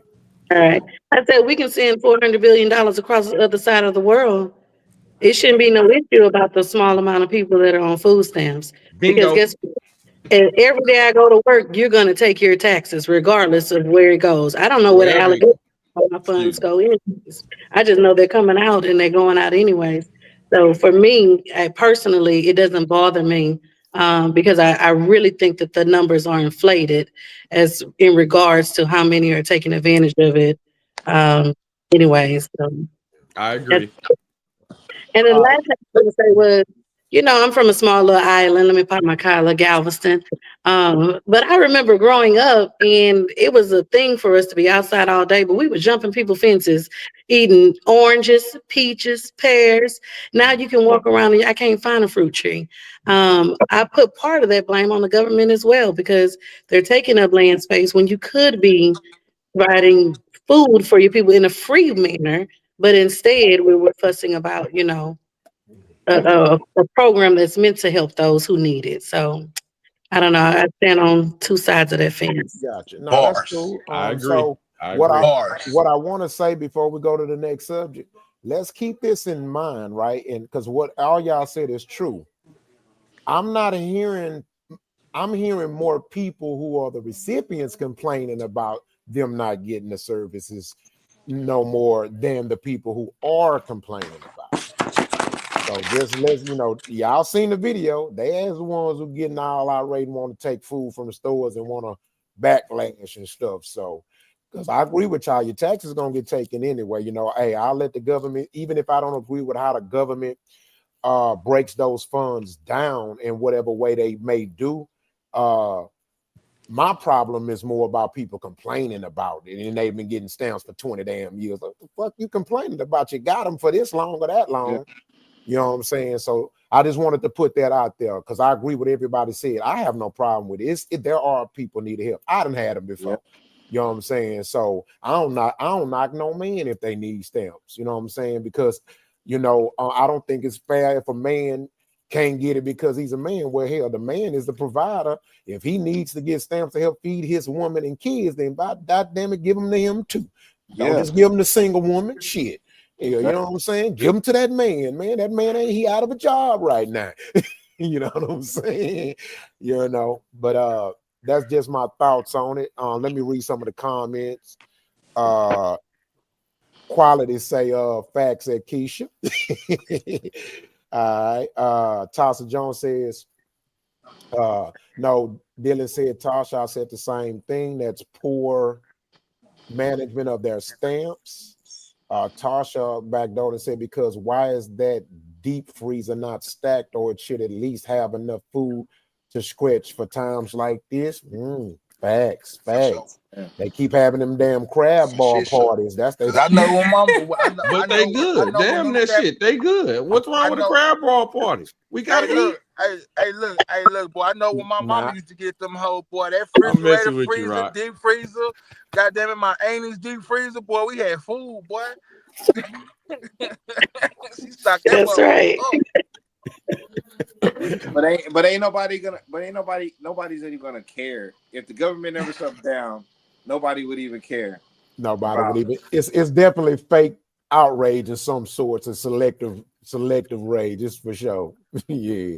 Hey, man, once again, man, if you don't put yourself in that position, shit like this won't bother you. Gotcha. All right, mute your mic, y'all. Let's go to the next subject.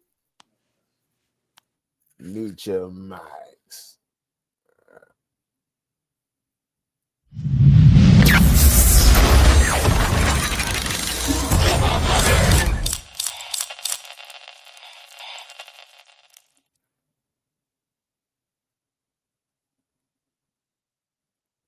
Hold on, I gotta change that.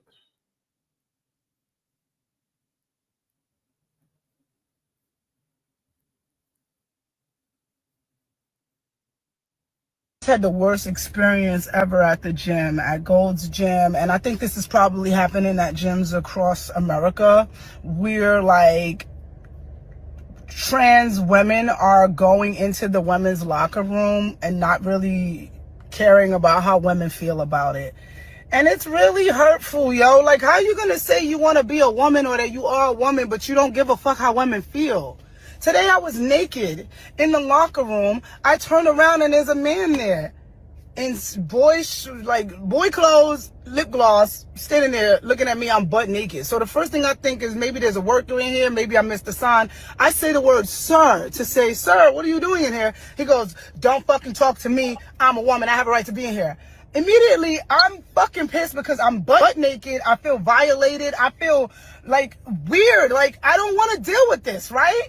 So the girls are walking in and they're seeing the commotion and they actually chime in and say, yo, I don't know why he's in here. He's not supposed to be in here. And then I talk to the people that work at Gold's Gym and they don't really have anything to do. They just like, oh, we can file a report about it, incident report. What the fuck is going on? Like, listen, how can you say you're a woman or you want to be a woman and you don't care how women feel? That's nothing more manly than not giving a fuck about how women feel, I'd like to think. And I get it, like, everybody has their own things, and I don't want to say that I know everything about gay rights or trans rights. I'm a lesbian. I've been a lesbian my whole life. I treat people how I want to be treated regardless of whatever their sexual orientation is or whatever they decide. So I'm not transphobic, and I'm not homophobic. I'm not straightphobic. I'm not racist. None of these things. I just believe in treating people how I want to be treated. Why do you guys think it's okay for men to be in the women's restroom? And like, when is the cutoff point? Is it like, oh, you cut off your penis, you can come in here? Why aren't women making the laws? And if you really want to fucking be safe and feel good, why don't we just make trans restrooms? Because it ain't right. The way I feel right now. All right, so before we get the conversation started, it's two parts to this video. So I want to show you how what you sell can be misjudged based off of what you sell. So mute your mics and I'm going to show you the second part video.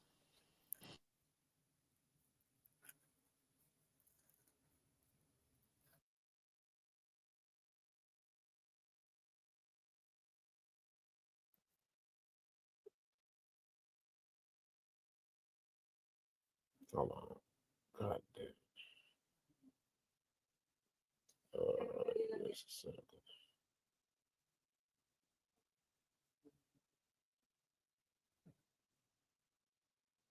Hey, can everybody hear me? Everything good?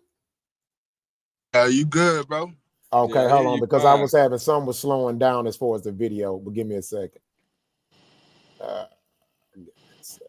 Stop screen, and I'll just add it back. Hold on. Here go the second part.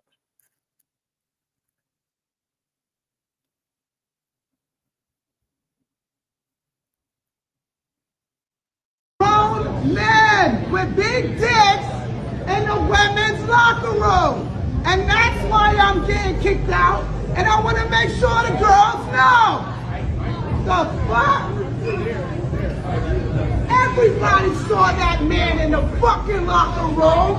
No one's saying shit. And I'm fucking done with it.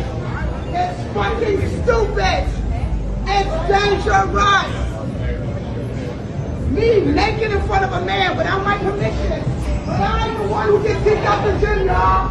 I'm terminated for not wanting men in the locker room.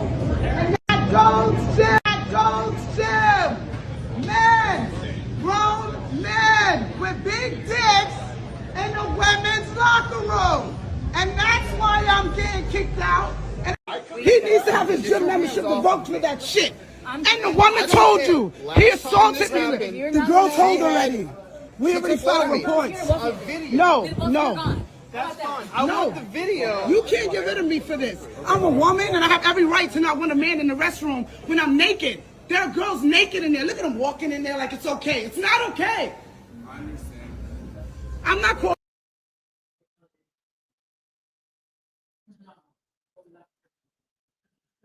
All right, so that's enough.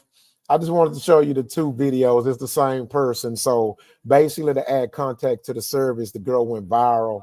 Basically, she considers herself a trans woman, and the trans woman had a problem with the gay guy, trans guy, whatever you want to call it, being in the locker, in the woman's locker room.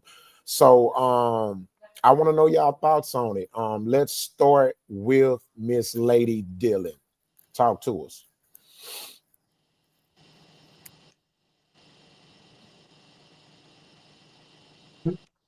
That's a tough one, y'all, because I don't play them kind of games. I probably would have went off the same way, especially knowing that I'm getting undressed, and there's other naked women in there. Because if you still work, as she say, with a big dick in the locker room, you haven't done your transition. Okay, you need to go on over there with the other big dicks, because over here we got cooches.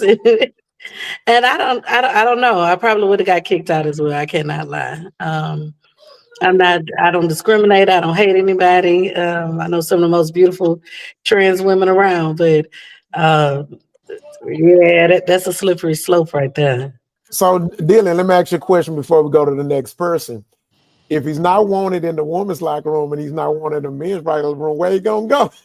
Who said he wasn't wanted in the men's locker room? To the janitor restroom. Come on now. The men. Come on. How you go say you feel disingenuous uncomfortable with him here. being in there with you, but then you want him to come over here with us? He like us. Well, y'all got the same body parts. But see, that's gonna make us. That's gonna make us hella uncomfortable, bro. Yeah. I know you good know and well what? if the women don't want them in here, the men don't want them in here. Then, come on, Dylan, what you trying to say? We are Honestly, what We she gotta said go was a great solution, actually. It's just like how we have the family restrooms. My son, I don't let him go to men's restroom. He's 7 years old. He probably big enough, but I don't play that. You can come over here with mama. But they do have family restrooms for that reason. Go ahead. It's the way of the world right now. Go ahead and give them a transgender restroom. No, that's the way of the Western world. Right. But go ahead and accommodate and give them a restroom, All right. Quality, what's your thoughts on this? Yeah, it's a deep one, y'all, but it's also a good one. And Everybody on here know my favorite word, accountability. Okay, so you ask for this. You ask for this by allowing this to be the narrative. You ask for it. You put this out here. You want to be considered what's the word? I want to say the appropriate word. I don't want to be not right here, but you ask to be considered, if you will, normal. But it can't be, because these are the restrictions to it. You were made as this, and now you telling me you want to be this. So it's okay for you to want to do that, but now there are things that are going to come with you doing that, and there's the accountability part. You have to be accountable. You made the choice to be this, so now you have to be accountable for what comes with it, and what comes with it is this. We don't want these type of things. People feel uncomfortable. Women, as a man in the locker room, y'all feel uncomfortable. Men feel uncomfortable with that same man.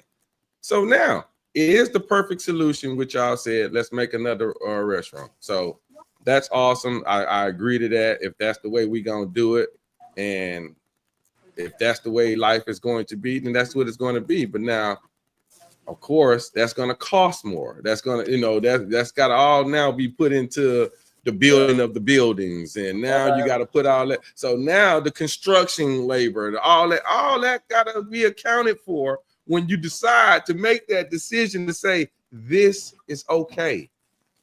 And if I'm a business owner, I'm not paying for that shit. And there we go. You see how this is going now? You see where this is going? So because you ask for something, because you want something, don't necessarily mean that it's the best thing. And that's just the way it is. I apologize for those who are offended by it, but that's life. That's what the way it is. All right. So we're gonna go to Ben, what's your thoughts on it, on that situation that you saw happen and how it transpired? Man, it's tough, y'all. It's interesting because I hear so many different narratives just amongst that community, the LGBTQ community, is where you'll have those who support all trans, that they should be treated as fairly, get go where they want to go to the, if it's a trans woman deserves to be in a woman's bathroom. That's what they support. But then you'll see somebody like the woman that was speaking a minute ago saying she don't support it. That trans woman has the body parts of a male. And then the question is like, okay, well, since gender is supposed to be on the spectrum, and that trans woman says that they are a woman, and they're in that bathroom, why does that body part matter? If that's the logic that we're running with. So I mean, I try to, I try to stay out of it because it sounds like it's not even agreements amongst that community to say what do they actually support. So I did hear a lot of like, still kind of putting it off on men, like men passing the laws, but according to the trans woman, that's not a man. It's a woman now. So if men come out and say, no, that's a man, that's not a woman, then then people in that community say you discriminate. You can't say that. That is a woman. That's what they claim that they are. So if they go to a woman's locker room, what's the problem? So hey man, that's all I can say about it, man. I mean, this is a good one, Roc. This is a good one. Yeah, gotcha. All right, so we're gonna keep calm and fuck with a fat boy and see what Yogi got to say. I'm not gonna pop my shit, all right? Because this is a sensitive subject, right? Whoa, wait, no. Nah, hey man, let me do my mama's house. Nigga, let me do me. I can pick and choose when I pop my shit, goddamn it. So, if I'm not mistaken, you said the woman that was making that video, she was transgender, or that was a woman? No, she considers herself a trans woman. She's a lesbian woman. A lesbian woman's not a trans woman. That's a lesbian. This is what she calls herself. She's the one confused. Listen, she's the confused one, not me. In 1 minute she says she's a lesbian, and then in another minute she says she's a trans woman. That's not on me, y'all. I missed that part. Dang, I missed that. She in one video she called herself a lesbian. Then the next in the same sentence she actually said she a trans woman. So, but Was she talking about the other? So it was two trans women. no, her. She called herself that. Yeah, she called herself that. I heard him say something about Yes. that when he first started the soliloquy. Yes. So that means she had the same body parts then, right? Right. Bro, the confuses me. That's all I can say. That's a whole nother. I mean, look, I gotta listen to the video again. I'm gonna take it down this road, man. She look like a man. You know what I'm saying? I'm just gonna say that. Yeah, she look like a man. Yeah, she like a man. That's my opinion, though. I agree, yo. My opinion don't mean shit, but that's Yogi's opinion. That she look like a man. But I mean, I don't know, man. There ain't too much to say about this, man. It's just my biggest thing with this, man, is the fact that because it's a written law, whatever it is now, we have to accept it. You know what I'm saying? Oh, that's the law, so we gotta man. You got some people, bro, that grew up and we wasn't on that type of time. You know what I'm saying? And all because you say this is what it is, me as a able-bodied human with my own fucking mind, I don't gotta accept it. If I'm in a man's restroom, bro, and somebody coming down the other side, like that's uncomfortable, man, for any situation it is. And I came in on the last of it, but somebody was alluding to, all right, if y'all gonna make this a law, I feel like government should pay for these establishments to have restrooms for those type of people, or locker rooms or whatever. You know what I'm saying? Like it's a what you got? I'm listening. I was just, when you were speaking about that, one, he said accountability, but there used to be a club for those of us who are from Houston and used to club. There was a club in Midtown, right by the railroad tracks. I can't remember what it was called, but it actually had unisex bathrooms. And so the first time I went in there, it freaked me out because you enter through a side, and then I see men coming in. I'm like, well, whoa, what's going on? But literally, you go back out the other side, but it was open up for men and women. I think the biggest issue nowadays is one where she was naked in there. I think that's the issue. I didn't have to see a man at a urinal, but unisex bathrooms have been around for a while. I just think it's if the establishment wants to take responsibility, if you have a pervert in there, you know, who says that they're trans and not really trans, you get what I'm saying? I think it's a fine line. But we definitely didn't grow up on that time, but we've had unisex bathrooms. Yeah, and I just want to add to that, it was a locker room. So it wasn't like just a restroom. Yeah, it was a full locker room. Yeah, that's a big difference. Yes. Yeah, and then at the gyms they got showers and shit. So people. So it was a locker room with showers, restroom, whole section. Anybody been to a gym? So it's not. It wasn't just a restroom. Just want to make that clear. But go ahead. But I got to step out right quick. Do y'all think? We knew that, fool. All due respect, though. Listen. Even in the locker room, I'm not gonna lie to y'all. I go to the gym. I may utilize their showers. So when I do that, I come appropriate. I have things that I can, like, once I declothe myself from the actual locker, there's a towel that I wrap around myself and all that there.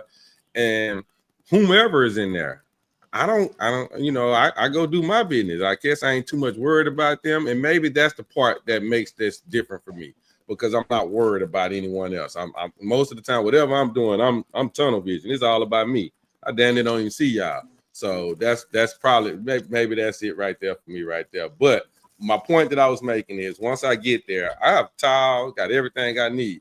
When I go take my shower, I take my underclothing and all that there. I take that with me. So once I get done with the shower, of course, there's a little curtain and everything. Once I get done with the shower, I dry off right there, put my underclothes on, then I may put the towel back around me and then go back to the locker room.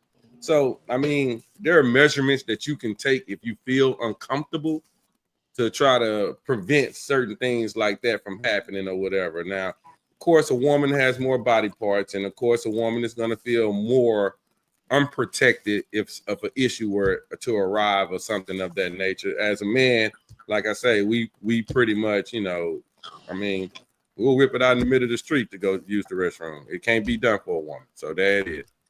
Well, some women, of course. Hey, this is like funny how it's like things come back around in a humorous way, because I remember, anytime us straight men, we talk about, we don't like we may not like being a homosexual man. It's like uncomfortable. And I remember the arguments always being, you act like all of them want you. They might not even be looking at you like that. Why you worried about it? And it's like, damn, it's just uncomfortable. And then like, or if you even the same if it's a woman, but like, women doing this to look a certain way, like they not thinking about you. So it's like, okay, cool. Then it's all now it's come back full circle. Here you got a lesbian woman saying how she felt uncomfortable with this trans woman in the back in the locker room. And it's more like, well, what makes you think that trans woman is looking at you like that? It's just a funny little thing. I think it's kind of come back around in a way, but I'm just being a little petty. But let me mute myself now.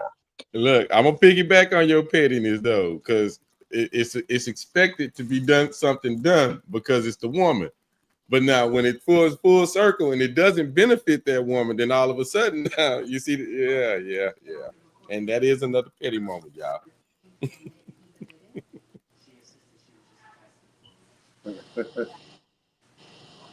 We can't hear you, Roc. All right, so I'm gonna jump in. I know I don't think Pink has spoke. I know King haven't, but I don't want to go first or last all the time. So here's what I got from it, man. First of all, she getting dick at least twice a year, so let's make that clear.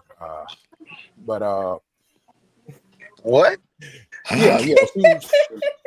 I didn't catch that. Rewind that shit. I got an old VCR. Push that button, nigga. What? Yeah, she getting dick twice a year at least. Bro. Man, what that got to even do with it though? Because I'm petty at it. That is a boy, Damon. That is a boy, Damon. Y'all, come on, man. Y'all this is petty, huh? Don't believe these chicks, bro. Ain't no such thing. Listen I to thought I me. was the petty one.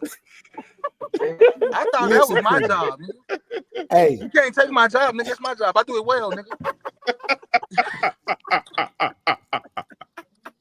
Oh shit. I could be wrong. Everybody ain't gonna agree with me, but look here, bro. Ain't no such thing as gay as lesbian. Hey, look, you put them in jail. You put a gay man in jail. You know what I'm talking about, with a woman in a cage with a woman. Just count. Just let the clock tick, okay? Just let the clock tick, okay? You know what I'm saying? Nah, I don't fall for that. But anyway, let's go back to the subject. I'm done with the petty Eddie part. What I saw was somebody who basically was just looking for attention, man. For some strange reason, her bipolarism or something was kicking in or something. She must have missed her medicine or something. I'm being petty still. But for her to have went on a rant like that, dog, there was something wrong with her, right? Now, here's my thoughts about the whole situation with the restroom and all that. I don't agree with it. I don't think that, I guess for me, being that that's an adult type of place, I'm really not tripping on it, right? Because here's my thing. Okay, so I live in the gym, right? So I would question a man's manhood if he's so uncomfortable about someone who clearly appears to be gay, when it could be the person who looks straight as eight might be gay too. Like, what's the difference? It's a gym. We're in there. Like, you know what I'm saying? Like Quality said, man, I got tunnel vision, bro. I'm not worried about, I'm not thinking about you looking at me. I just got through working out, bro. I'm coming in. I'm finna take my ass a shower, bro, and get my ass out of there. What we talking about? You know what I'm saying? I ain't finna go running out of the gym. It's a trans in here. Man, look. Some of the gayest niggas look just as G as us. And so you don't even know it probably. Like, you know what I'm saying? Like, hey, Roc, it ain't that serious to me, bro. Yeah, go ahead. He ain't lying, y'all. Hey, he ain't look. lying. Some of them look just like us, fellas. Hey, look, I'm gonna fire this motherfucker up though with an interesting fun fact. Yeah. Planet Fitness got individual showers, so if you close that curtain, you don't see shit. Yep. 24-hour fitness do too. Yeah, most of them big gyms. Most they got of them gonna have that. Most of them gonna have the individual shop. They're not gonna never put no big shop in there because they do understand the parameter of privacy. Yeah. So thinking about it, Would Yeah, you say like she was trying to find the issue to bitch about that day? That's she the was turned woman. on by a stick. That's the woman part. I'm just saying. Because Yeah. what you telling me, Golden Gym got motherfucking open showers where you can just see who coming in and out. They can just look at you. What are we talking about? Were Man, you trying to find the issue that day, there or be that people was really walking an issue? around. There be people walking around, you know, sometimes from the pool, from the hot tub to the showers, naked to the sauna. Like them old geezers, they don't give a fuck. They don't give a shit. They They don't be give in a there in They they gonna let it hang. speedos. I took my son. I got a story. I took my son to the gym with me, and like sometimes, you know, the reward is like to relax in the sauna and shit, you know. So we go relax in the sauna. My son's first time. He's 16. You know, he's 16 in there. Old geezer dude come in there, barely dressed. And then another dude come in there with a Speedo on, and he's like shaking it, and my son is just like losing it. He's like, what's going on? There's balls everywhere. Oh, get out of here, Dad. He was like, Dad, get me out of here. Oh my God. Yeah, they be wide open out there, Yogi. They be wide open, bro. So I don't see what the big deal is, because like King right, man, them old cats, they be in there bitch in they speedos. Yeah. Damn. Yeah, bro. Damn. And look, like for example, I don't even come out the shower like that. I wrap my towel getting wrapped around me before I even walk out. But that's I'm me. telling you, I take my underclothes with me to the shower. Me too, to the Yeah, shower. once I draw out, I'm already on. Yeah, but hey, I ain't finna be mad at the next man like them old guys in the speedo. Boy, they come out the shower raw. Bucket. They come out there. They ain't even use the towel at all. They just carrying the towel in their hand. And look. Think of a straight person. Think of a straight person that's gotta like you kind of get a glimpse. Oh my God. That's how you feel when you see that. It's like, oh man, God. Oh man. I ain't mean to do all that. I didn't want to see that. I didn't want to see that. So it's instantaneous. It's almost offensive. Yeah. It's offensive as far as my eyes touched it. Yeah. Nothing else as far as I can't be in there with. And here's my also, I want to add this, my thoughts on it. Man, a lot of these chicks like this chick, y'all fought for this shit. Y'all supported this shit. Now you mad? You asked for an accountability. You asked for it. What you asked for? You said you wanted this. Look, her best friend gay. What the fuck? What the fuck you mad for? Oh my God. Oh man, any last thoughts on this shit? She was hot. She was mad at I don't think Coach Pink spoke yet. I don't think so. Oh, this is funny. This is funny. It's funny. We be asked out. Hey, put the coach in, man. I ain't here being. What being? Funny. Okay. He said Coach Pink ain't spoke. Put the coach in. Oh my bad. I'm tagging in, boo. I'm tagging in. Hey, sometimes you might have to tell her to shut up. Just do. No, it's okay. It's okay.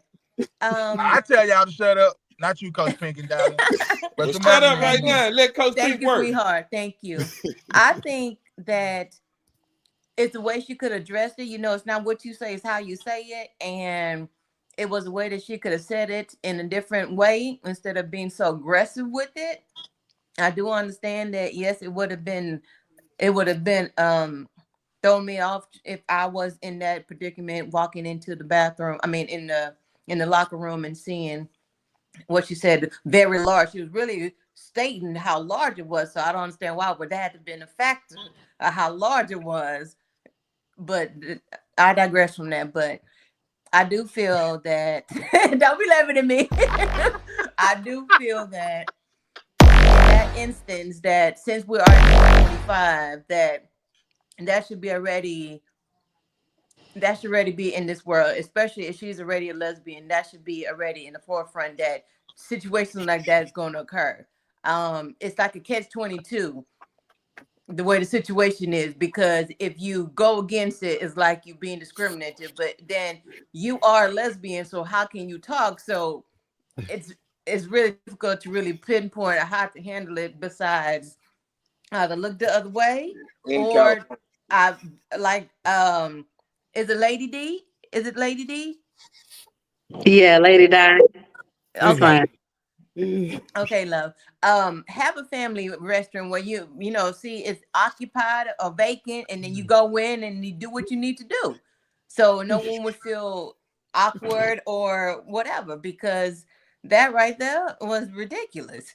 And to just really go outlandish for that, you know, what were you gaining out of that? You got kicked out, not the trans thing got kicked out. The trans kept on doing what the trans was doing. So who benefited out of that? It wasn't the lady. Oh man! Sometimes you got to pick your battles, and that wasn't one. Hey, Keisha, you got the family bathroom up in the joints. Hey, Keisha, say, was it real or That's the question. Exactly. Say exactly. Roc, I put in the comments, say man. Because she was really focused on how big it was, right? She kept on saying it was big, you know. So I don't understand why that was a factor of how big it was. Roc say, maybe twice a year she does get that. Twice a year, you know, that birthday and holiday. Yep. You know, birthday and holiday twice a year. So you might be on some twice a year. Yeah. Even though she manly, you know, she got a little feminine side because she knew what it was, and then for her to address how big it was, it caught her attention. I don't know why I talked to you know what, Coach B? I didn't even peep that. She was very descriptive of what she saw. I did not peep that point. Hey. I've been heard. I'm like, why she wait? Okay. I don't know why I talk to you niggas. Oh shit. I don't know why. She saw that. That's what got in trouble. She saw this. She almost went straight that day. I was about to say that. You read my mind. Say man. It was big. God damn. I can't take it, man. I can't take it. Now that's why I told y'all. That's why I said she getting dick at least twice a year, man. She was probably mad. She saw that still like, damn, I ain't had nothing in 8 months. Shit. Okay. Birthday and Christmas. All right, so being said, can a trans woman be a lesbian? Fuck, man. Hey, 2025. Anything is possible. That's you laughing, damn good question, though, man. Reality, though. Reality. Think about it, y'all. That is a damn good question. Good question. That's actually the issue. Hey, we can't see you, nigga. Get on camera. Fuck. That look like he frozen. You might be frozen. Frozen. Yeah, King, you frozen, King. Hey, I told y'all in the beginning, I say, hey, sometimes I'm confused by their confusion. You know what I'm saying? It's interesting, man. It's an interesting little deal right there, man. Yeah. Like y'all heard about y'all heard about trans men, right? Y'all know what a trans man is? Those are women who say they were born as gay men, but they still like men. And they cut their breasts. That's the part, y'all. That's the part right there. This shit is confusing. It is extremely confusing. I don't mind whatever it is you got going on. If that, you know, that's your bowl or whatever, you know, you do what you do. But what you asking me to understand and accept is like, God damn, bro. For real? Pandora's box is open. Hey, look. Trans men think that they were born gay men.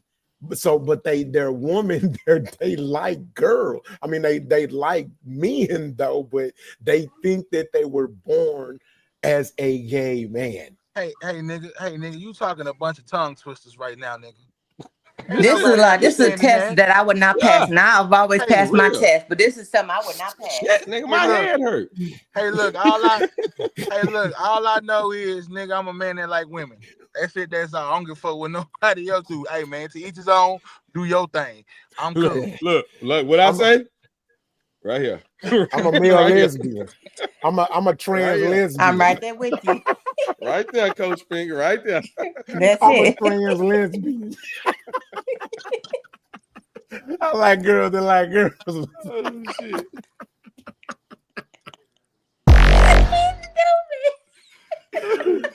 Where you, man? Where you supposed to be saying right now? Why do I fuck with this niggas, man? Hey man, we finna go to the next subject. Now, this is the perfect segue, y'all. Oh shit. But it's just the irony though. But the segue is actually a totally different topic. But this is about woman, but the person who it is connected sort of like this.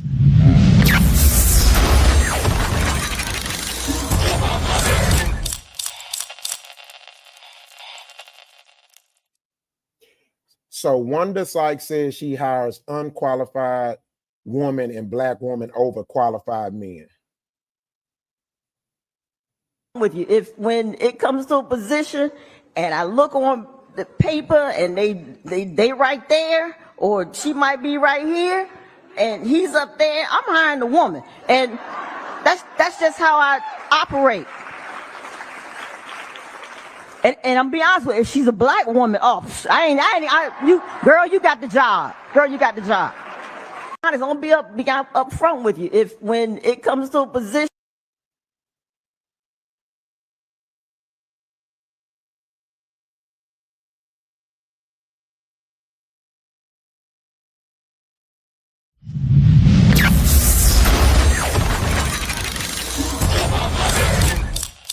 All right. That is a veteran female comedian. Her name is Wanda Sykes. I don't care to really go about her bio, but basically she was speaking at a Lifetime Woman Empowerment event. And yeah, she dropped some viral bombshells. So I'm interested, and it's a beautiful time to have multiple women on the panel for a subject like this. But with that being said, I'm gonna mix it up. I'm gonna mix up the bag a little bit. So I want to start with Coach Pink first. Coach Pink, what are your thoughts on this? You agree or disagree or whatever? What's the case? What's your thoughts on this? I disagree. And this is why I disagree. I'm all about empowering women, 100%. I am phenomenal woman. Here I am. That's my theme song every day. But at the same time, I believe in the right person for the job. And if you are qualified for the job and you cross all the T's and dot all the I's, then that will be the person for the job, whether that be male or female. I think because if you're going just for female, then you should have a job just saying, hey, I'm only hiring females and this should be what it is. Because if you are allowing the jobs for whatever and then you're going to pick the female over the male, that's discrimination. And that's a lawsuit going in for yourself. And then for you to say that out loud, then, hey, that you getting ready for a fight. I disagree with how she handled it. Again, I always believe it's not what you say, it's how you say it. I support her idea of it, empowering women and hiring women. But at the same time, from how she said it, it's not just hiring women over men. Gotcha. Okay, so I want quality to go second. What Yogi? What Yogi? You don't want me to go? No, nigga, I want to hear Lady Dylan and take. Nah, I gotta mix up the bag. You ain't gotta mix up shit. Yeah, I do. Go on, quality. Yogi just talks. All right, so let's see here. You know, I'm gonna say it's a way to do everything that you're doing, and sometimes you don't have to be so honest, or so public with your honesty.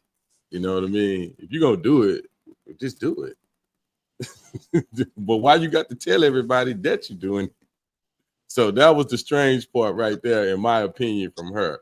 But the fact that she is doing it, it speaks to a lot. And I don't want to offend any woman on the panel, but it is a common fact that women tend to act off emotions. Men act off of facts. That's it. What's factual is this: Bars. this particular person is qualified to do this job. I don't give a fuck what you is, who you is, what color you is, whatever. If you can do what I need you to do, I got you, fam. We're gonna do this together. But women act off emotions. That's why if it's a woman, then I'm gonna pick her no matter what. Well, then what are we doing as far as the job that we're trying to get done? Are we putting our best foot forward to do the best job that we can do? Or are we just bringing our homies in so we can have a good time while we do it?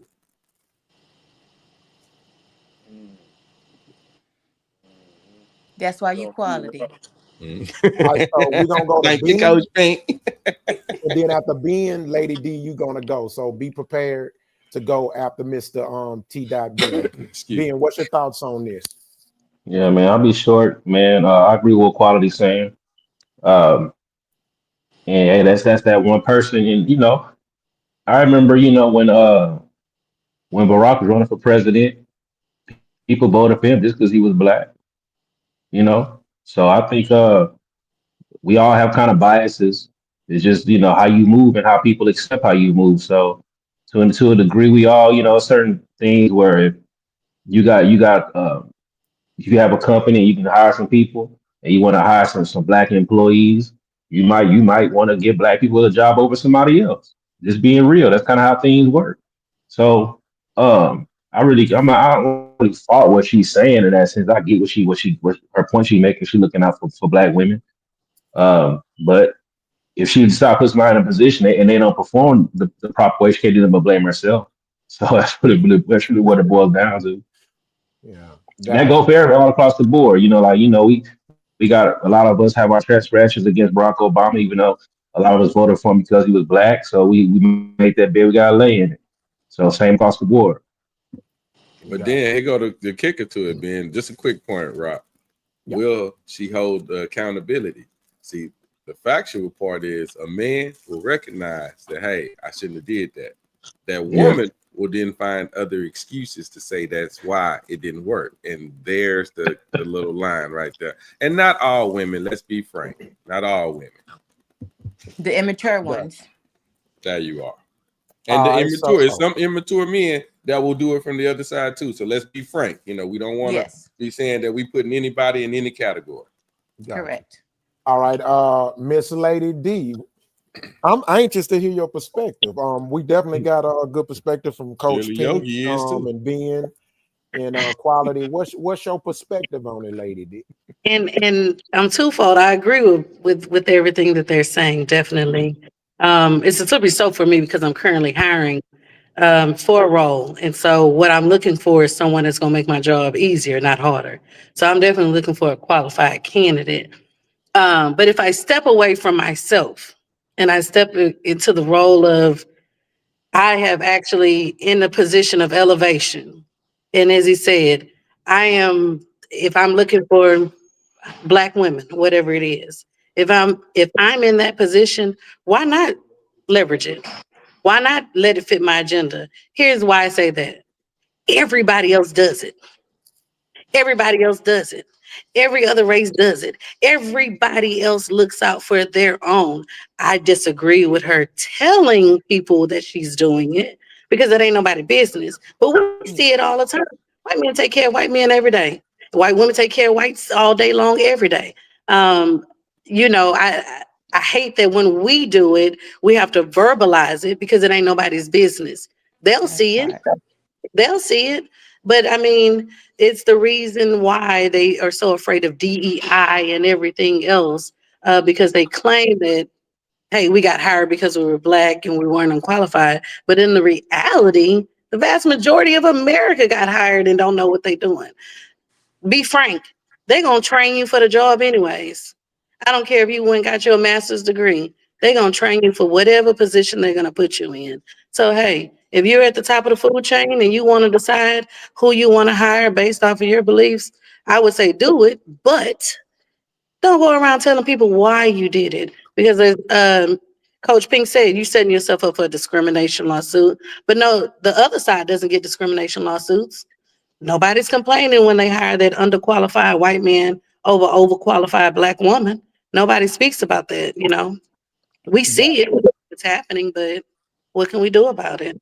No, You're right. Hold You're on, right. hit the And button, Rock. Hit the button.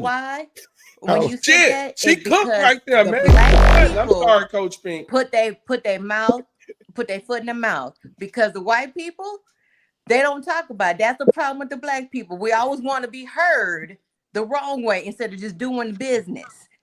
Because when we get up there high, That's why I we don't got to believe her. go ahead and let everybody know where we are.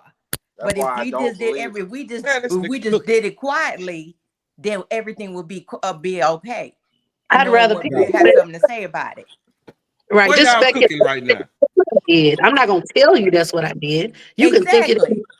but I'm not gonna tell Hold you. on, quality. Let them cook. Let them cook. Let them cook. Exactly. If you don't tell me, if you don't talk about it, then no one has anything to say and can go back around and say, hey, oh, you did this, I could file something against you, because that's what the white people do.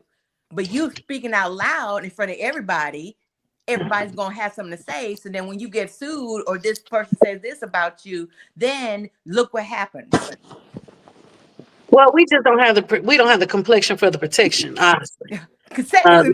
That need to be on the shirt. That need to be on the shirt. Hand all the time, but there's no consequence when they speak their hand. Yes. They're the majority, you know. Yes. That's why I don't I don't her. agree with that. Now, I y'all don't taking believe it her too at all. far. Majority. I'm just saying, you know. You was cooking, but then you start going down the other road. I don't know about that. But People get away with it all the time. They get away with it, you know. Yes, they do. Rock, I can't lie. When they saying that part where they do it all the time, that's facts. I didn't say that. I know you didn't say that. I'm not saying you did. I'm just saying yeah. that part of their conversation was spot on. On. They do it all the time to us. So for you to do it, it's not a problem. The only problem that it was that your silly ass went out there and said something to everybody else that you was fucking doing it. Shut your goddamn mouth and do what you Talk do. too much. Yes. God Talk damn too it. much. God damn, we as black That's people that nigga always shit. feel like we got to tell somebody something. Yes. Everybody You're ain't right. supposed to know every motherfucking goddamn thing. And that's Excuse the problem. my French, y'all. I got I agree with Okay, y'all. so we got Hey, I want to. hold on. We gotta let we got two more people, three Oh, actually. okay, my bad. So My bad. we My gotta bad. kind of balance it out, y'all. It's 7 on the panel tonight. So okay, so we're gonna let King cook. So King, what's your thoughts? I don't believe her. I think she's lying. I don't believe her at all. I think Wanda Sykes is lying. I think she's just putting on a ruse. I don't believe her. She talking about she picked black women. That's her first choice. She's fucking lying. That ain't who she picked in her bedroom. I'm pulling the Umar Johnson. That ain't who she picked in her bedroom. She didn't pick a black woman to be in her bed. Guess who stepped in the room? Yes. Why she lying? Why she gotta lie? Because y'all said it for yourself. Why we gotta talk it out loud? She gotta talk it out loud because she got a propaganda angle. Wow. I don't believe her. On that one. I don't believe me up her. on that one. Hey, after that take, I ain't got nothing to say about it. I ain't gonna lie. Don't even go to me. I'm cool because that nigga said it. And then look. He put the icing on the cake, What y'all. setting? What setting was she in when she said this? Was a it bunch like of white people? It was at a Lifetime Woman Empowerment Gala. So she's saying that shit to make her black look superior. You know what I'm saying? Like, oh, I hire my people and only women. Man, shut the fuck up. Let me tell you why she said it. Hey, I see an ugly ass white girl on the pictures with you though. Let me tell you why she said it. Let me tell you why she said it. And where she said, you right. Stand in front of women. Why she said it? Because the holidays is coming up. Christmas is coming up. She got to butter that check. That check is coming because the Democratic Party need her to talk like that. That check is coming, baby. It's Christmas time. She got to get gifts, baby. She went to get that check. Damn, that nigga dropped a bomb. Yeah, Come on, Rock. man. Hit the button again, Rock. Come Hit the on, goddamn man. button again. Shit.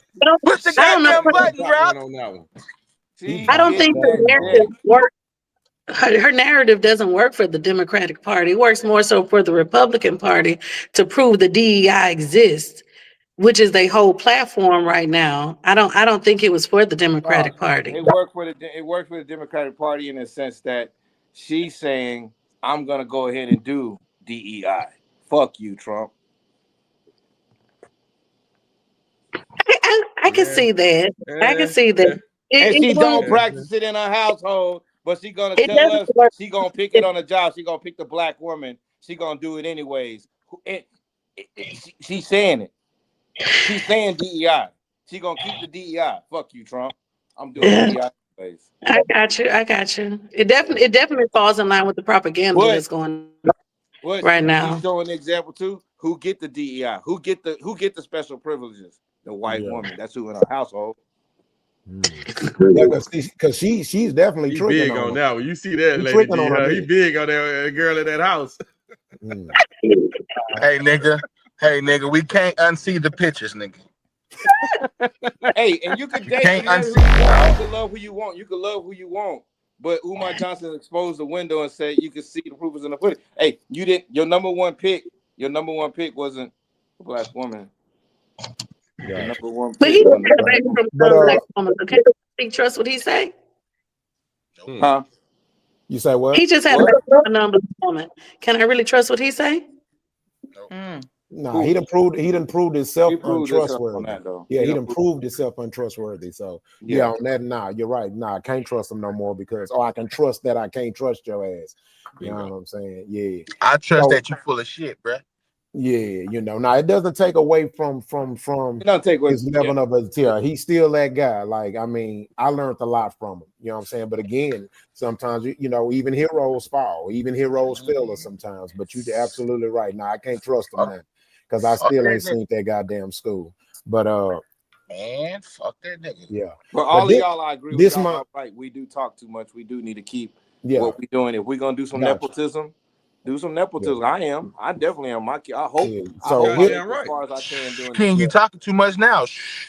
So here are my thoughts on it. I pretty much agree with everything y'all said. I just want to add to it. Like King just said, I support nepotism. Shit, what the fuck you think I work my ass out for? It's to make sure that my kids ain't gotta go through the shit I went through. But I gotta say this, that's also why I also am gonna make sure that my kids are held accountable to the standards at which I set. You see what I'm saying? Because if my grandpa couldn't make excuses for what they went through, I couldn't make excuses for what I may have endured living in this society. I'm not gonna allow my kids having the blessings of reaping the rewards of my hard work, make them turn into people who don't, you know what I'm saying, respect the hard work that it took for them to live and have the opportunities that they have or will have as well. You know what I'm saying? So I also agree. The biggest thing is the problem was, even though I agree with King, I don't think she's genuine at all. And if anybody has followed her and seen how she moves in the political realm, she's fake as shit. You know what I'm saying? She actually lives a conservative life, but she screams and promotes liberalism. You know what I'm saying? So she definitely is good at cosplaying. Another thing I want to add to it, I want to make sure we do this, y'all. Nah, I can't say y'all. Let's stop making the white man our gauge. Let the gauge be us, because we are great. We've proven that even when the playing field isn't even and we compete, we come out on top. We come out superior. You see what I'm saying? So let's start making sure the gauge is gauged off us, each other, not the white man all the goddamn time. Fuck them. That shouldn't always be the gauge to our failure. We'll blame them for our failure, but then we use them to determine how successful and how good we are. No. And I think we sometimes we can be backwards on on opposite ends of the spectrum, and it's like we can't do that. You know what I'm saying? It's like it's again. I say we tend to be like the woman, the toxic woman in a relationship. You know what I'm saying? If the relationship is succeeding, she the reason, and if it's failing, he the reason. If the kid is succeed, yeah, mama did that. If the kid is failing, your goddamn fault. Like, so let's keep that in mind. That's all I'm saying. I agree with all y'all said, but let's just keep that in mind. That's all I'm saying. That's a great point, Roc. That's a great point. I ain't gonna lie. Spot on. All right. Any last thoughts before we go? Because this is a free country. And my mama's house, free country. I just want to thank my girls for showing up for me tonight. My CEO, Robert Hockley. I had Angie V up in this thing. Let me see if I can go down the list. I got my girl Tasha J, Keisha D, Addie Patty. My girl Quincy's up in here, Jazzy J. We in here thick, y'all. I appreciate for showing up and showing out. My sister Ashley popped up in here. We in the chat and we just really enjoying the show. So I really appreciate it. Hey man, there you hit go. That like, hit that like and subscribe. Run the numbers up, please. Run the numbers up. Welcome. Hey, this is one thing I did want to say. One little point, man, about we talked about this before too, about how and you was talking about it, so we could just go ahead, just do it. Because I think when we brand, in this day and age, when we brand our businesses as Black-owned business, for some odd reason, something triggers in our minds to be overly critical, it almost diminishes the product. To me, it's like, if you own a business, own your business. If you have a storefront, if you want to make people, if you want people to know it's Black-owned, the music that you got on, we can relate to it. The pictures on the wall, the old Sugar Shack picture, put that on the wall. Okay, a Black person probably own this. You know what I'm saying? Instead of saying Black-owned, Black-owned, Black-owned, when you do that, I think it diminishes the point we try to make. Just like you can go to any of these. Anybody ever been to South Wales in Houston? A burger spot. What's it called again? It's called South Wales. I think I heard of it. So South Wales, man, they got good burgers. But when you walk inside they burger shop, you see pictures of their families on the walls. Like you see little kids from the 50s next to the old car. You know what I'm saying? You see them with their grandpa, the grandparents. It's like family owned, but them folks is white. You just know it. It don't say white on though. Or if you go somewhere over to Chinatown, you walk inside, you're gonna see the dragons on the walls. You're gonna see the people working there. You're gonna hear the music. You're gonna know who owns it. But with us, it got to show Black owned. It's like we don't have to do that. We shouldn't have to do that. We shouldn't have. So basically, what you But I'm saying going. is, When I see you say Black on, I'm going. That's for sure. Yeah, I mean, as we should. What I'm saying is that when we do that, what tends to happen is that we get overly critical of the product. All of a sudden, the customer service got to be on point. Before you even walk inside, you got to make sure it's known. They better not do this. It's just go in there and do your thing and leave. Just support it. The meaning of it is give a little pushback. Hold on, King. The meaning of it is this: when you walk in Walmart, you don't have those same expectations. When you walk in Target, K. Rogers, all these places, you don't have those same expectations. If the service sucks, you will still walk your butt in there and go get what you need to get, considering the closeness of it to your being your home or wherever you're at. So when you walk in that Black establishment, it should be the same thing. It may not be perfect, but if you're going to support it, like Lady D say, then I agree. I'm going to support it anyway, despite what the service is, despite what everything is said. And another quick point, and I'm gonna let you go, King. I hate this when Black people do this. When you walk in an establishment and because it's Black owned, now you want to try to negotiate the price. When you get to Walmart, do you negotiate prices?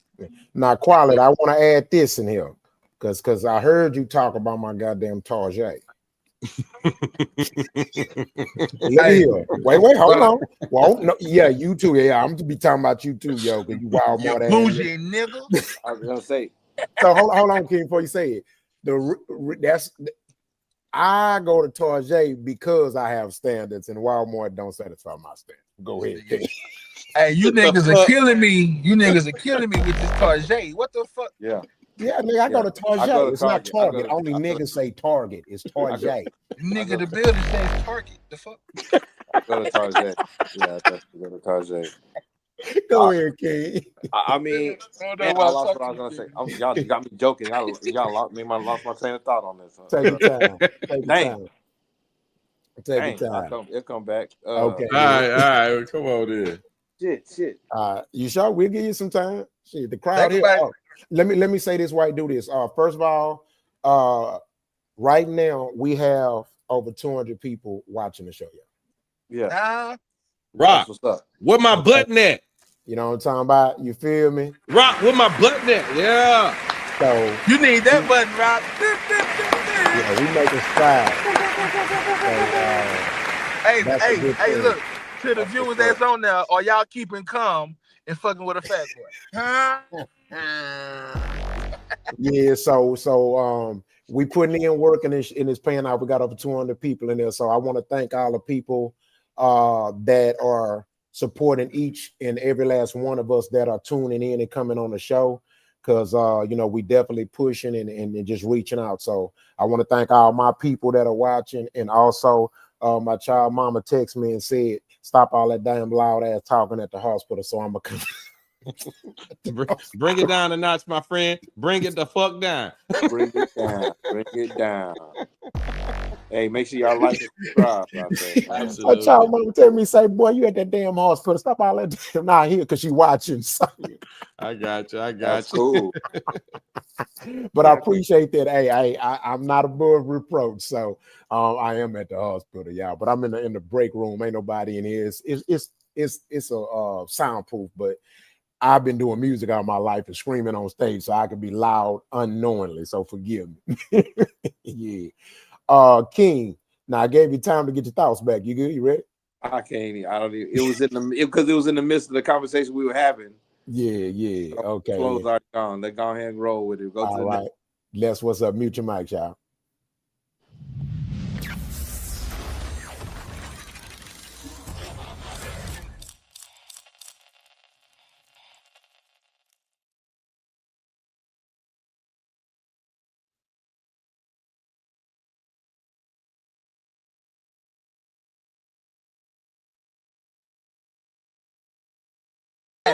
Low status men need bitch, you for I'll fuck up status. this whole house before I leave outside, You ain't gonna bitch. fuck up nothing in here. I promise you I will. Let's find out then. Let's find out, Let you know please. who I really am in this I don't give a motherfucker. fuck. Let's find out. Hey, Let's this shit gonna find get tore out. up in here. Let's find out. Do what you Let's does do then. it. Do what I you swear to does. God. I swear to God. Let's find out. Listen, do what you does. You cannot. You cannot play me, You better let her know who I am in here for real. I don't give a fuck who you are. Listen, all right, well, I do don't what you give a does fuck. then. I don't do give what a you fuck. motherfucking does And I then. will. Ain't And nobody I will. don't know who the fuck you And I talking to. will. You don't know who the fuck you talking to. Thank you. Do what the fuck you does then, bitch. I wish you would come in And I my will. motherfucking house and tear some shit up. I See how that will. motherfucking go for you though. And I will. Do it. You can't. Then motherfucking You do can't. it then. You And talk you about can't. what you gonna do. And you Then can't. motherfucking do it. No, you and I'll can't. show you who I am for And real. you can't. Who are you? Hey, You just try to call me. You the one talking. You just try to call me a prostitute. You the one just try talking, bitch. I'll swear to Hold on, motherfucking stop. God. No, Go stop. ahead then. You just try to call me a prostitute. Bitch, You just try I to ain't call saying me a none of that. prostitute. But do what you said You though, can leave it and I'm gonna okay. show you in No. Milan and let you know who I really am I promise though. you I'm not Layla. I promise you I'm not Layla. I would never. No.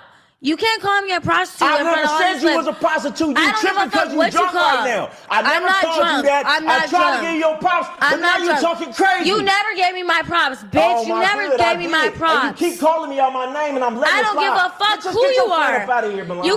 You keep calling me out.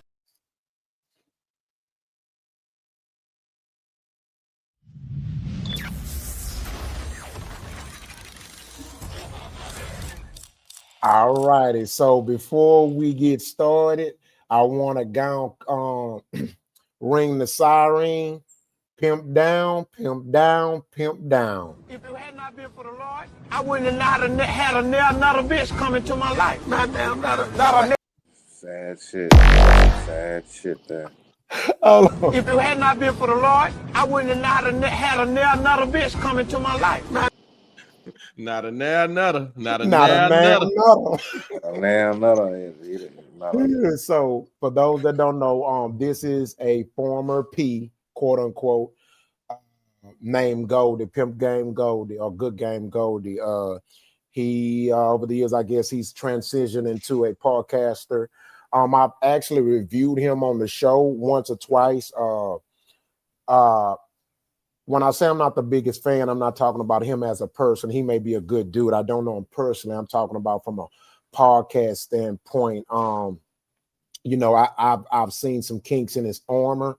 I've respectfully gave it some of his tactics constructive criticism, but nevertheless, he's definitely successful. He's doing better than me, and I'm aiming to get to where he's at as far as the subscriber list and stuff like that. But with this being said, when you live in the social media world, you're going to be subjected to criticism or being praised.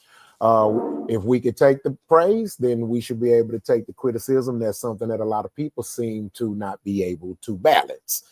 All righty. So with that being said, basically, he was doing his show, and this female, of which she's popular in whatever part of the game she's in, went off, and she was quite disrespectful.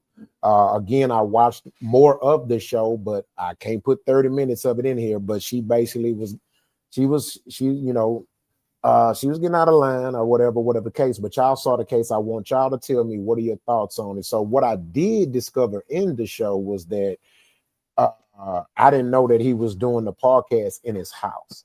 But nevertheless, just what's y'all takes on this? What's your thoughts on this as far as I mean, it's a flexible topic. You know, what are your thoughts on men and women disrespecting men these days? Was it warranted? And what's your thoughts on this whole shebang? We gonna let Big Yogi go first and get him out the way. Nah, let somebody else cook, bro. All right, so Yogi say wait. So we're gonna go to Ben. Let's go, Ben. Man, I really ain't got too much to say because I don't. They're like two people that arguing with each other, man. So I don't know. Yeah. I don't know the dynamics of what they. I don't know what's going on. They were yelling and screaming at each other. Yes, she was a guest on the show. She was just a guest on the show. Yeah, I mean, what was they talking about? I mean, I don't even know the context, what they was even discussing. They just all I heard was fighting, and arguing with each other. Well, basically, it was just he was just interviewing her, and she does like OnlyFans or something or whatever, and the conversation, basically, you could tell she kind of had too much to drink or something, and she's just one of them females who clearly just don't talk to me. She might, she'll disrespect a man or whatever. The dude, I've never seen him disrespect no woman. I've never seen it. So his record shows that he doesn't go around. Hell, I've dropped the bitch bomb way more than he has. So well, that don't disqualify Wouldn't that make her a him from prostitute? what he just did now, because he disrespected her right now. Okay, Yeah, so I don't even. let me start it then, so we can go and throw it out there. Okay, number one, let's first of all look at the narrative. You asked the young lady to come in your house. According to what I was hearing, according to the argument, he at some point called her not wifey material, and maybe she considered that to be considered being called a hooker, because I heard those type of wordplay as she was arguing with the young man. But for him to do the podcast in his house, it's nothing wrong with that. That's perfectly fine, up to his discretion, whatever he feels is comfortable to do so. For her to get out of hand the way that she did, yeah, she was wrong. Now, we don't know, because to me, it didn't seem as if she was alcoholically provoked to do anything. The alcohol had anything to do with that, although he may have smelled alcohol on her breath, and that's probably why he assumed that alcohol could have something to do with it. We probably don't know that part, so that's just the two of them arguing. But for the man to let anybody get you out of your element like that, it's not good on your part. All you need to do at that point was, okay, let's get the show shut down for a second and let's assist her out. Clearly, she's not wanting to do this, or she doesn't like what's being said. That's fine. She's entitled to have her disagreement to the argument. But when she acted the way that she acted, he allowed her to provoke him to act that way, which is showing both of them ain't got no goddamn sense in the first goddamn place. So that's what we all come down to right there with the whole narrative of the situation. Neither one of them got no sense, because they ass sitting up here acting a damn fool like that. when you're in situations like that, you have to be able to maintain your calmness. No matter what it is, no matter how it goes, you got to maintain calmness. Because if you don't, then you overreact. And when you overreact, bad things happen. Luckily, in that particular situation, it doesn't look like anything bad happened other than what we just saw. So hopefully that was good for them. But that could have went way worse. What if she would have started tearing up shit? What if he would have tried to hit her or hurt her or do something like that? Now we got jails and policemen and all this here, lawsuits and all that involved in it. And then now it's way worse than what it had to be just because you could not control your emotions at this particular time. All right, so I wanna respond. I totally agree with everything you said, Quali, based on your sentiments, right? You're totally right. In no capacity should a man allow a woman to get him to that point. I totally agree. But here's where I kind of gonna give some pushback. You know, Pac has a saying said, "I ain't a killer, but don't push me." And we are still instinctively animals to a certain degree, and it's hard for anybody to deny that at some point that everybody don't have a breaking point. Now, me and Quality have said we're the number one components of, hey, you have your freedom of speech. You can say what you want. You know what I'm saying? Man, hey, you got a right, even though you may disrespect me or whatever the case, your right to freedom of speech is something that I'm going to respect. If you're not putting your hands on me, then I'm just gonna let it ride. You can call me everything under the sun. But at the same time, if somebody else does not have that level of restraint and they knock you in your head for disrespecting them, I ain't mad at that either. I'm not holding it against that man because he chose not to practice the level of constraint or restraint that I did. You know what I'm saying? And so what I saw when I saw that, I saw a woman who disrespected this man in his own house. That's the fucking problem. You know what I'm saying? That is a serious, serious problem. Another example, this my point. Watch this. As a grown man, see, my wife can't talk to me like that. But fortunately, I don't have a wife that'll run her mouth like that. I have a real wife. Secondly, but I'm using it as an example, can't no woman talk to me like that. I will not put my hands on a woman for talking shit to me, but I will make some type of maneuvers to where you think I am. Because you need to understand that the only reason why men ain't running around here doing the violent things that they have historically been able to do is because of one, respect for you and the law. You know what I'm saying? That's just like if a woman hit me, I'm not gonna hit her. I'm not. But if the next man react and hit her, I ain't mad at him either. See, hey, you don't put your hands on nobody. You see what I'm saying? So when I saw that, that was my thoughts. Basically, you know what I'm saying? She got out of line. She was calling that man bitches and hoes. She was calling them bitches and hoes. That's what you just said. She's entitled to free speech. She can call exactly. And you're right. But I'm just saying I can't hold it against him and say he this or that or talk down on him. Not to nobody ears. I can't call him less of a man because he didn't have that level of strength that I may have garnished or have. And you know what's all right. So my question is, so where does the hold on right quick, Ben. You know what the difference is gonna be right there? When he go and do what he did, or when you say he reacts and maybe force her to, maybe whatever you say, he's gonna have to deal with the consequences of what happens after that. So now a situation that was right here, but now just got escalated. But he didn't do that. I'm telling you, but you said you wouldn't be mad at the guy that did do it. And I'm saying that guy is the one that's going to have to deal with the consequences. Possibly so. You know what I'm saying? But here's the thing. Both people can be victim of consequences. He might go to jail, but you're gonna have a broke jaw. And now you ain't gonna be as attractive no more, and ain't nobody gonna want you. So let's not act like it. I think I got a question, Roc. So that's crazy. That's crazy. Wow. Why did you break that girl jaws? It's child. Tina Turner still look good. Tina Turner still look good. here's my thing is, where Go do ahead, we? T-Dot. At what point can we? This is my perspective. I think the only reason you should be putting your hands on somebody is they threaten you or if your life is in danger. Absolutely. That's just my take on it as a man. You just saying what's Man or woman. Hold on, I ain't finished. I ain't get to finish. No, but I gotta say this. Hold on. Let's not turn this into about somebody putting their hands on a woman, because it's not about that. I was just using that as an example when it comes to people disrespecting people. All I was saying is I ain't gonna be mad at someone. I can't be mad at someone if they don't use the level of restraint that I had. And when I use the example about somebody hitting a woman back or a man back, I said if they hit them.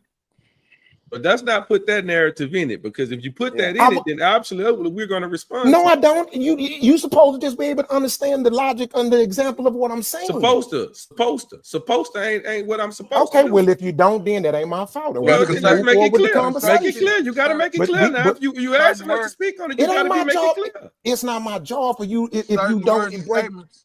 But certain words and statements opens up a can of worms. Open up a can of worms. Exactly. You opening up a can of worms by even throwing that out there. That's not my fault if you choose to take that part of it and make that a whole new conversation. My whole I used a great example. I said, I don't know. It don't matter. Hey, you know what I'm saying? Get on my level. But man, why we can't have a discussion if you bring it up? We dialoguing. Why we gotta just? You made an example, so we want to talk about the example you made. No, we're not. That's going off subject because there's a subject matter, and this is a topic, and this is the problem. This is how we can veer off conversation. You did that the other day when I ended a sentence with capitalism, and then you turned the whole conversation into about capitalism. All I did was use the word that what we do? Ain't that what we do? And that's a part of the problem. We talk, nigga. No, what this show is. You say something, niggas gonna respond, nigga. That's what we do here. That's at my mama's house. Where if you put a sip of Kool-Aid in the icebox, she gonna whoop your ass. That's what we do, bro. Welcome to At My Mama's House, y'all. Welcome to At My Mama's House. Come on back, Roc, man. You know we love you over here, man. We just gonna pop. Come on, Roc, man. Come on, Roc. Come on. We got business to take care of, man. We got guests over here tonight. We can't have them out here all night. I don't know. Clip gave me a little bit of PTSD. Some of y'all may have never been in a toxic ass relationship, but that's the reality for a lot of people in their real households. And what I recognized in the video was a lot of unhealed people. I know he mentioned that he used to be a pimp or whatever. It take a whole different type of man to be a pimp. You know what I mean? Yeah. Mentally.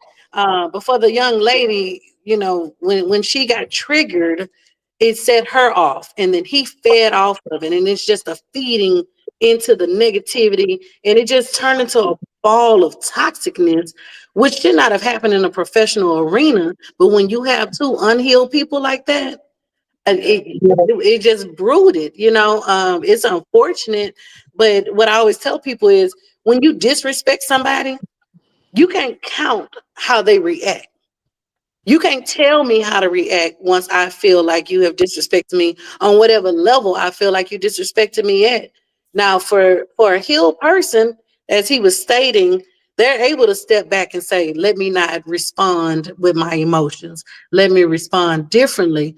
But everybody, you can't expect everybody to respond that way. And I just feel like as the host of the show, he should have dug into a different place and maybe deadened the conversation. Hell, even gave a fake apology if he needed to for the sake of the professionalism or the integrity of his show. But because the level of how toxic it was, we weren't gonna get no apology. We weren't gonna get no de-escalation. It went right where it was gonna go because they're both broken people, unhealed people who pissed each other off. Honestly, that's the only thing I saw in that clip. Wait a minute. See, this is where I sometimes people lose it. Just because he lost it, he's broken. That's a moment. I don't know the man. I don't know either one of them. I don't watch That's reality. a heavy statement to say somebody's broken. It's not, because it's clearly something wrong with him. Well, just an example, Rob. If he allowed that This is situation to do crazy. that So to it's a him, bunch of angels on here. So ain't No, none of you because niggas ever y'all lost said earlier. Y'all said we're not earlier. saying this camera. we Boy, learned from motherfuckers it. get on We camera, never said we never boy. lost it, Rock. We learned from our mistakes, sir. No, y'all We said learned earlier. from our mistakes. I'm sorry, Women Lady D. Go ahead. Y'all said women go off of emotions. So when I see a man react in an emotional state like that, something has got to have happened. He ain't here. I'm gonna He's let y'all something. What they say, hurt people hurt people. I'm gonna let y'all look at all these derogatory terms that's getting thrown on a man when somebody disrespected them in their house. What is up with you? We always love giving women. Maybe you too grace. sensitive about the my house part. No, nigga, no. I'm just telling the truth. If the bottom line is niggas love giving grace to the other motherfucker, and then love, how you gonna down another nigga for just checking the motherfucker for getting out of hand? But Rob, she's entitled to her own opinion. She's entitled to her own opinion. I look at him as he's ignorant because he allowed this person to take him out of his element. He's ignorant. She's entitled to be quiet and calm herself down too. She's entitled to do that, and she didn't. No one choose says to do that she wasn't, but she didn't for choose. her She didn't to choose. allow her to make him act that way, it's something wrong with him too. But y'all not to act like ain't nothing wrong with him. It's just This shit silly. is crazy. Both of them. This nigga broken, hurt. Both of them were wrong. Both of them were wrong. Because first of all, she was the one that started talking to him crazy. What part and of the then his world y'all response from? was reacting to her behavior. So there's a reaction to reaction. But you can't tell nobody how to respond to disrespect. Let her finish, right? No, man, I got this. I'm saying what I'm saying. You cannot. You're going through your emotions right now. You right can say now, what that's you want. exactly You can what call he's it what doing. you want. That's exactly what he's doing. He's going through his That emotions. ain't nothing. And That he's ain't the nothing one but that female guy is the way gaslighting. that That's guy's acting. gaslighting That's shit. how he would act. When That's you why stop he being this pandering, way. when you That's why stop he's trying to pandering, protect. you a security guard, sir. I'm telling you Let what, I me can, and her- I can say but the you same sound- thing. you look like a You security said you can guard. talk, right? Well, I'm But you gonna look- goddamn talk, nigga. You what? I'm gonna say what I said. Okay, Stop it again. pandering. Shit. Are you a security guard, sir? Because the I last ain't time no I talked, that goddamn was a security grown guard. I'm ass quality, woman. nigga. Then shut the AKA fuck up and let quality. me talk to Figure her. it We out. grown woman. We let her Me talk. and her debate. Let her talk. You ain't let her talk. What the fuck is you, a security guard? What the I'm quality. I just told you I am. N-A-T, silent E, aka quality. Well, that's use who I the am. silent word and let me and her debate. Because you really tripping. She a grown woman. I said I support the statement that she made. Ain't nothing wrong with that. I can do that. You did not. I can do kept that. cutting me and her off the whole time I was trying to talk to her. You know, bro. When I do was your thing. Do your thing, fam. Do your thing. Let me know. Go when ahead. I'm gonna listen. Do your thing. Because this a grown woman I'm trying to talk to. Go ahead. I ain't trying Do to your talk thing. to no grown man. Come on, you still focus here. Do your thing. Come on. Boy, what the hell? The rich in your ass or something? But Come back on, to what man. I was Do your saying. thing. You still focus right here. Do your thing. This man got disrespected in his house, and you motherfuckers made him the villain. You cannot make this shit up, bro. He in his This house. shit crazy, man. Hey, hold on. Fuck that. I'm gonna speak on the house. Hey, I'm gonna speak on the house shit. Now, fuck that. Say, man, you know what the fuck is gonna happen or not happen when you step into a certain realm. My nigga, Still you on the making them the podcast, you villain. interviewing. Hold on, nigga. You sit up here on the podcast, you interviewing people. Sometimes that shit can go left. Hence, right the fuck now. Why would you do it in your house if you're not expecting the bullshit to come with it, my nigga? Get your bitch ass out and get a building. So don't get mad when he handle it like he handled it. Maybe you I should ain't have got a nothing to do professional with that. security That's him and guards that to handle it. woman. Maybe you should have security guards to handle it. Maybe you should have done it in a Who more said he professional setting. didn't? Hey, Why wouldn't if they she in there? your house, if she in your This house, shit if is she's crazy. disrespecting you, don't sit there and argue back and forth. Get her out your motherfucking house. He was trying to give her a chance to calm herself down to be an adult, but she didn't choose to be an adult. No one is saying either one of them was right. No one is saying either one of them was right. Y'all making him the whole villain. I sat in and watched some of y'all on the panel make him the whole villain. It's his show. Him the whole villain. His show, and because it's his as a house. man, because as a man, you sitting there going back and forth with a woman, nigga. You emotional. You look emotional as fuck, nigga. Oh my God. Hey man, there ain't nothing to say, man. You know what? You right. As a matter of fact, I'm gonna go and escort you out my house. I'm gonna let you go. That's it right there. That's That's the way you handle that right there. I'm not gonna argue with nobody, bro. You don't know how to act. Let me get you out of here. That's like me saying. She said she was gonna tear the shit up if he got her out of there. He said, "Well, let me." So see where is the security? There's also lanes. And there's also lanes to take care of that shit. Where's the security? Oh, I tell you, you boy. right, Quality. Where is the security at? Goddamn. Goddamn. Right there, he's saying Quality. You know what I'm saying? How Big you bag know he ready didn't to have escort. security? See, y'all not listening. He said I can get you up out of here. But guess what? The security is at risk if they try to grab her too, because she can say he broke my goddamn arm. So they was being patient with the situation. Don't they got ain't this breaking shit on the video? arm at that particular point? If the security guard was to break that Ain't that young shit on lady's arm video? at that particular point, my God, that would be down there acceptable due to the fact that she was making the threats that Oh she was my making. God. It would never be acceptable. It would She never was- be acceptable. If her arm got broke because she was threatening him, that would say can be my considered attacking or threatening this man. That's not threatening him. Man, I'm done. I'm y'all got it. Y'all got it. Y'all got it. That's Y'all not got threatening the man. And then look, right there, Quality. If the nigga get the security to escort her out the house and she's being belligerent, if you as a man is thinking There's a logically, bunch of pandering you're not going arguing on. with her. There's some You know what I'm pandering saying? going on. She should have shut the fuck up. Thank you. She should have shut the fuck up. Well, her mama, everybody should have shut or the fuck somebody. up. I think we all. Nigga, that's said his that. house. He can talk as much as he wants. What you? And it's his show. Goddamn. And it was his show. And it's She his can't show. be disrespectful back. And it's his show. Now look what Quality said he could disrespect her. He disrespected him. How did he turn around? You done switched the whole scenario. Because he don't have to respond to her stupidity. He does not have to respond. It was not touching you. She did not hurt you. She didn't harm you. She don't have to respond. Hey, and I think, and from what I seen, my bad, and from what I seen, it's like she was firing off because he called her a prostitute, right? Oh, but if you on OnlyFans, people my hear nigga, what they want. ain't they prostitution, nigga? All right, you got it. Know, yeah, this shit. Yeah, this insane. This insane. But y'all got it. Y'all got it. Consider a prostitute. I don't think so. I don't know. I'm not defending It's a lot of pandering. The pandering is at an all-time fucking high. It's a lot of emotion in this motherfucker. You can call it what you want. You're pandering, nigga. How I'm passionate. Learn the difference between passionate so we and can justify your emotions, but you got to clearly tell us what ours is. You can call it what you want, but one thing I know is you can consider us pandering, but you can turn yours into it's passion. Yeah, we're gonna agree to disagree, baby. Okay, man. We're gonna agree to disagree. Come on, you know what I'm fam. talking about?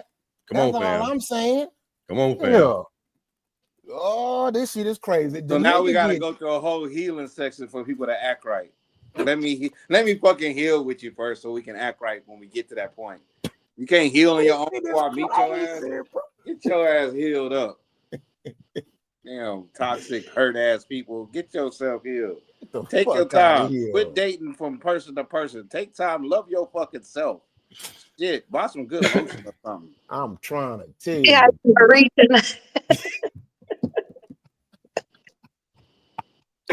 well, look, guess what, y'all? This was the last topic. I want to thank the guests that came on today, and I want to thank the over 200 viewers that showed up. As usual, you know, we gonna get his heat. We gonna get his goddamn heat, boy. You never know who gonna be going at it. You don't know from show to show.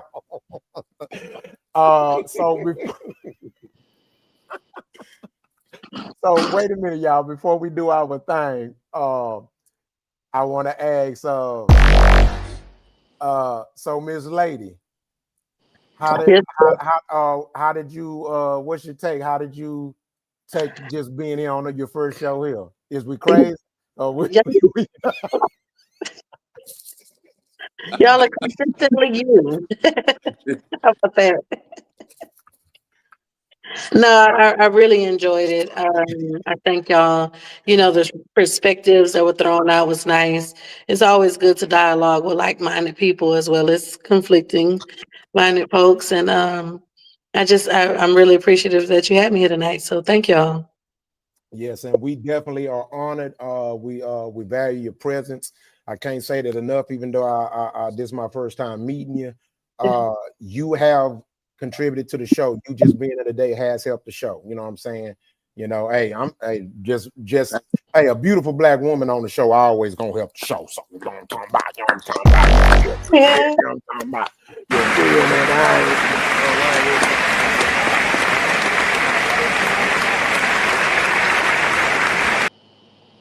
Listen, I Can't am lose. on nothing without my tribe. So I thank each and every last one of them that hopped on with me tonight, that has rolled this wave with me. I appreciate y'all. And every Monday, No Man Reserve. Every Thursday, Foxtrot. Come on and have some fun with your girl. Yeah. I'm coming. Yeah. I will And be from there. and from the I loo- will and be from there. the and from the looks of it, with your people that came in and showed look like you got quite a few security guards. I'll be a security Hey, it go guard. down. Tell him, it go down. Got my people with me in the club. Fuck. Yeah, Got my yeah. What? Throw them balls. Throw them balls. Wait, hold Trying to on. tell you that shit is so No, real we in just have 2000. fun. We just have fun. That's all we Hey, hear. hey, you know what she just did? You know what Mo? She did the Shamar. She did the Shamar. Shamar. That's diabolical. She did the Shamar. That dance is a That is diabolical. all right, man. So we're gonna start off with Ben, man. Ben, you know what we do, promote these businesses, man. Hey, look, y'all, to the people that's watching, make sure that y'all jot down and go to my constituents' websites, their clubs, bars, whatever they doing, whatever they got going, they finna explain that to you. Please take advantage, see what they're about, and support your people. All right. With that being said, Ben, let me let the lady go first, and she here. We gentlemen on here, so ladies first, then we'll let you go, Ben. That's okay, my brother. All right. So, lady, let them know what you is. Promote yourself, and let them know you and what they All can right. find. Thank y'all for joining in tonight. My name is Lady Dylan J. J stands for joiner. You can find me on Instagram and all social media with the hashtag Lady DYLANJ.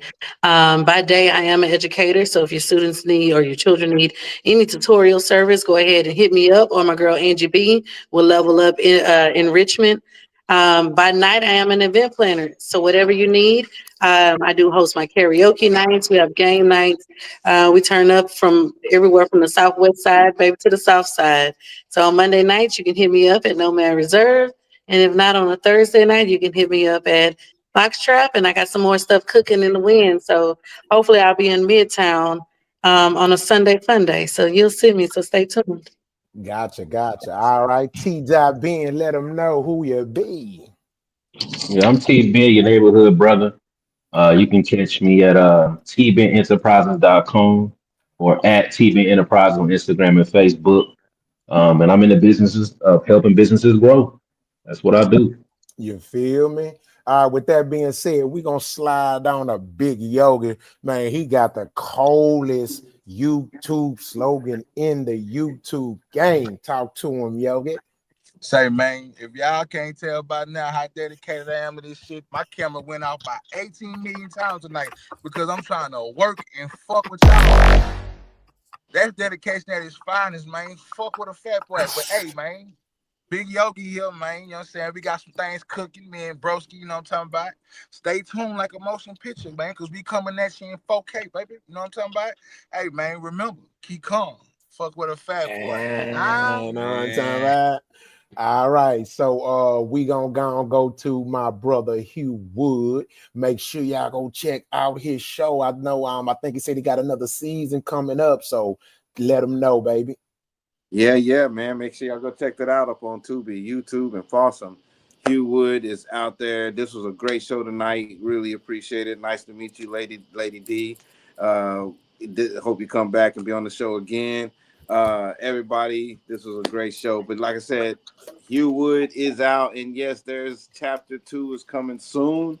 You're gonna catch me behind the scenes. I'm gonna be going live. You'll see some behind the scenes. So if you want to follow right here at Blackjack Films, that's BLKJAGFILMS.